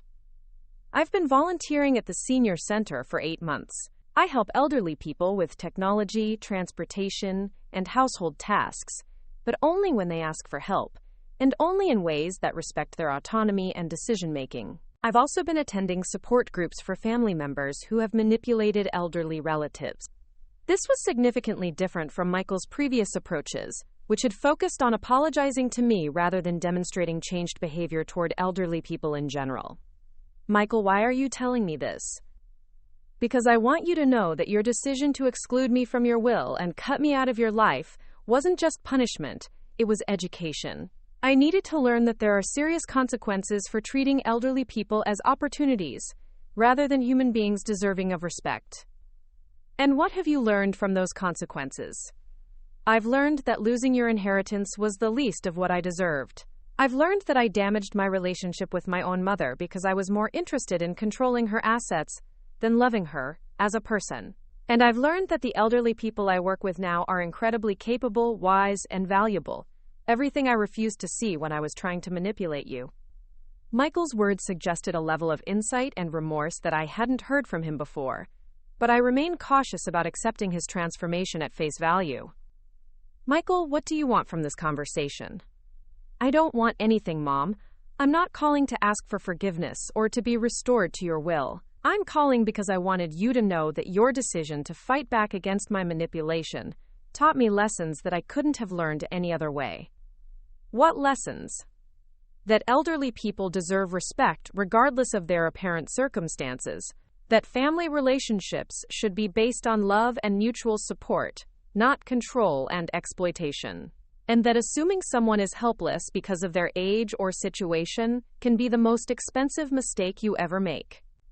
Michael had finally articulated the fundamental lessons that his manipulation attempts should have taught him, but it had taken 3 years of consequences for him to reach that understanding. Michael, I appreciate you sharing your insights with me, but you understand that recognizing your mistakes doesn't undo the harm you caused or restore the relationship you damaged. I understand that completely, Mom. I'm not asking for restoration. I'm thanking you for teaching me something essential about human dignity that I was too selfish and manipulative to learn on my own. Single quote. Thank you for saying that, Michael. Mom, there's one more thing I want you to know. Emma has been telling me about the work you're doing to protect other elderly people from family manipulation. I'm proud of what you've accomplished, and I'm grateful that my terrible behavior led to something that has helped so many vulnerable people. Michael, your behavior was terrible, but it did serve a purpose beyond our family situation. Mom, I know I can never undo what I did to you, but I want you to know that I'm trying to spend the rest of my life proving that I learned from it. Every elderly person I help, every family member I counsel about treating elderly relatives with respect, every donation I make to elder protection organizations, all of that is my way of honoring the lesson you taught me. As I ended the phone conversation with Michael, I felt something I hadn't expected. Not forgiveness exactly, but a sense of completion. Michael had finally demonstrated genuine understanding of his behavior and its consequences, and he was channeling that understanding into actions that protected other vulnerable people. But more importantly, his transformation confirmed that the most devastating consequence of his manipulation attempts hadn't been losing his inheritance.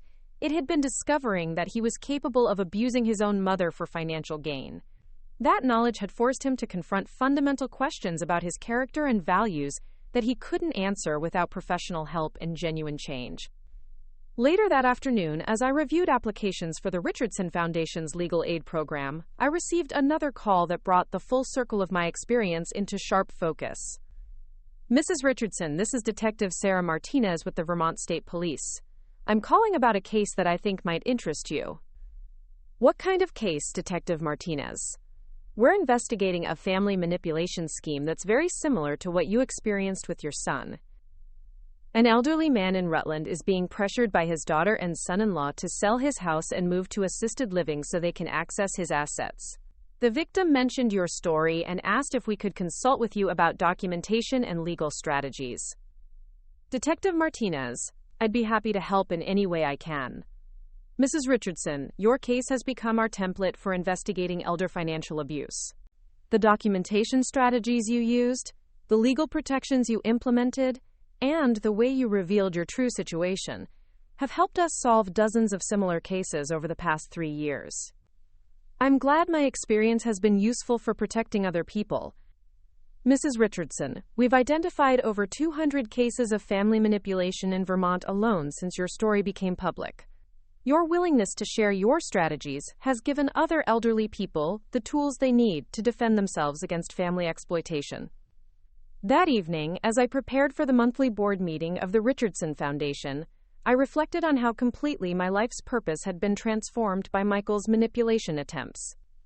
3 years ago, I had been a wealthy but anonymous widow whose investment success was known only to my financial advisors. Today, I was recognized nationally as an expert on elder protection, family manipulation, and the legal strategies that vulnerable people could use to defend their autonomy. The Richardson Foundation had grown from a personal response to family abuse into a national organization with chapters in 18 states. We had provided legal representation for over 1,000 elderly people facing family manipulation, funded research into elder abuse prevention, and trained thousands of professionals to recognize and respond to family exploitation. But perhaps our most important work was educational, teaching elderly people to recognize manipulation tactics, training family members about ethical obligations toward elderly relatives, and showing the broader society that assumptions about elderly capabilities could be not just wrong but devastatingly expensive for those who made them. As the board members arrived for our monthly meeting, lawyers, social workers, elder advocates, and survivors of family manipulation, I looked around the conference table in my lakefront home and marveled at how Michael's attempt to control me had created this network of protection for vulnerable people. Ladies and gentlemen, I began the meeting. Our quarterly report shows that we've helped defend over 300 additional elderly people from family manipulation in the past 3 months. Each of these cases represents someone who might otherwise have lost their independence, their assets, or their dignity to family members who saw them as opportunities rather than people. Dr. Elizabeth Harrison, who had become the Foundation's legal director, provided updates on our most significant cases. Dorothy, we're seeing a pattern of increased reporting as more elderly people learn about the legal protections available to them. Your story has given vulnerable people the courage to speak up when they're being manipulated, and it's given professionals the tools to recognize and document family abuse. What's our success rate in these cases? 97%, Dorothy. When elderly people use the documentation and legal strategies we've developed based on your experience, they're almost always successful in defending against family manipulation attempts. That success rate represented thousands of people who had maintained their independence, protected their assets, and preserved their dignity because they'd learned from my experience with Michael. As the board meeting concluded, I walked out onto my deck overlooking Lake Champlain and thought about the perfect justice of how everything had unfolded. Michael's manipulation attempts had been intended to reduce me to a helpless victim dependent on his control. Instead, they had motivated me to become one of the most powerful advocates for elderly rights in the country. His assumptions about my incompetence had led him to underestimate someone who turned out to be extraordinarily capable of defending herself and others. His greed for my assets had cost him an inheritance worth millions of dollars, while funding programs that protected thousands of vulnerable people. His disrespect for my autonomy had generated a movement that strengthened legal protections for elderly people nationwide. And his conviction that elderly people were naturally declining and needed younger people's management had been disproven so dramatically that it had changed public attitudes about aging and capability. 6 months later, on the 4th anniversary of that transformative Thanksgiving Day, I received an invitation that represented the ultimate validation of everything I had accomplished. The letter came from the White House, inviting me to receive the Presidential Medal of Freedom for my work in elder advocacy and protection. Mrs. Richardson, the letter read, "Your courage in standing up to family manipulation and your dedication to protecting vulnerable elderly Americans has made you a national symbol of dignity, resilience, and justice.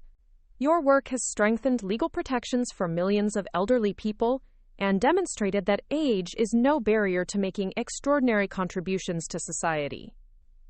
As I prepared for the ceremony at the White House, I thought about how Michael would react when he saw his mother receiving the nation's highest civilian honor for work that had grown directly from his attempts to manipulate and control her.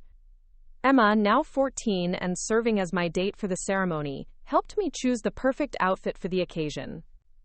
"Grandma Dot, I'm so proud of everything you've accomplished. I can't wait to tell my friends that my grandmother is receiving a medal from the president." "Emma, the most important thing isn't the medal. It's the lesson that elderly people are capable of extraordinary achievements when they're treated with respect and given the opportunity to use their wisdom and experience." "Grandma Dot, do you think Daddy will watch the ceremony on television?" "I'm sure he will, sweetheart. And I hope it reminds him that the mother he tried to control turned out to be someone worth honoring at the highest levels of government." "Do you think he's really changed, Grandma Dot?" Emma, I think your father has learned important lessons about respecting elderly people and treating family members with dignity. Whether that change is permanent remains to be seen, but he's certainly doing better work in the world than he was doing 3 years ago. Will you ever forgive him? Emma, forgiveness isn't just about letting go of anger. It's about trust and restoration of relationship. Your father hurt me deeply by trying to exploit my apparent vulnerability, and that kind of betrayal changes a relationship permanently. But I'm glad he's using his experience to help other elderly people, and I hope he continues that work for the rest of his life. The ceremony at the White House was everything I could have hoped for and more. As the president placed the Medal of Freedom around my neck, I thought about all the elderly people who were living independently and safely because they had learned from my experience with family manipulation. Mrs. Richardson, the president said during his remarks, your story demonstrates that defending yourself against exploitation isn't just a personal victory, it's a contribution to justice that protects everyone who might face similar challenges. You have shown that assuming someone is helpless because of their age can be one of the most expensive mistakes anyone can make. The audience of dignitaries, advocates, and fellow medal recipients stood and applauded for almost 2 minutes. But the most meaningful moment came when I saw Emma in the audience, tears streaming down her face, completely overwhelmed with pride for her grandmother's achievements. After the ceremony, as Emma and I toured the White House, she asked the question that brought everything full circle. Grandma Dot, what do you think would have happened if Daddy had treated you with respect from the beginning instead of trying to control you? Emma, if your father had asked me what I wanted instead of deciding what I needed, I would have helped him with his business problems without requiring him to give up his integrity or manipulate his mother. I had more than enough money to solve his financial difficulties, and I would have been happy to help if he had approached me with honesty and respect. So he could have gotten the help he needed without losing his inheritance?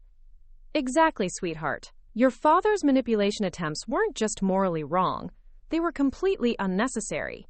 If he had treated me as a capable adult deserving of respect, he would have discovered that I was willing and able to help him in ways he never imagined.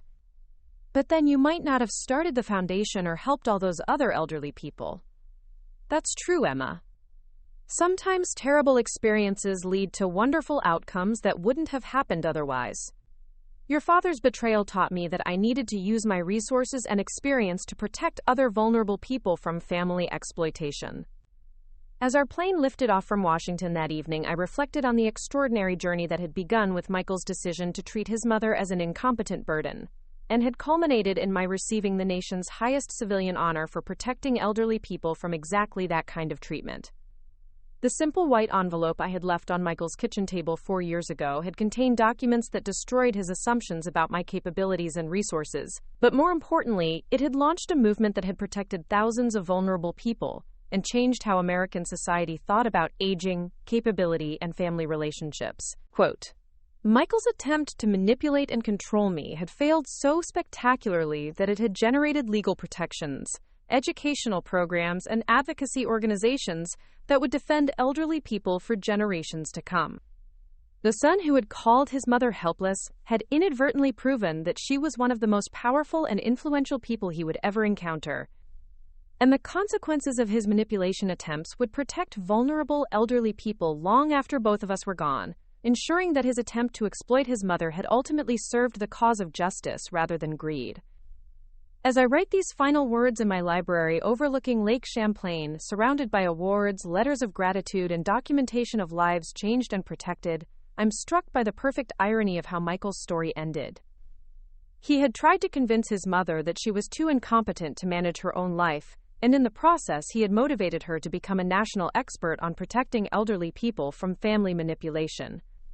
He had assumed that his mother was financially vulnerable and needed his control, and he had discovered that she was wealthy enough to fund a national movement for elder protection. He had believed that elderly people were naturally declining and needed younger people's management, and his mother had received the Presidential Medal of Freedom for proving exactly the opposite.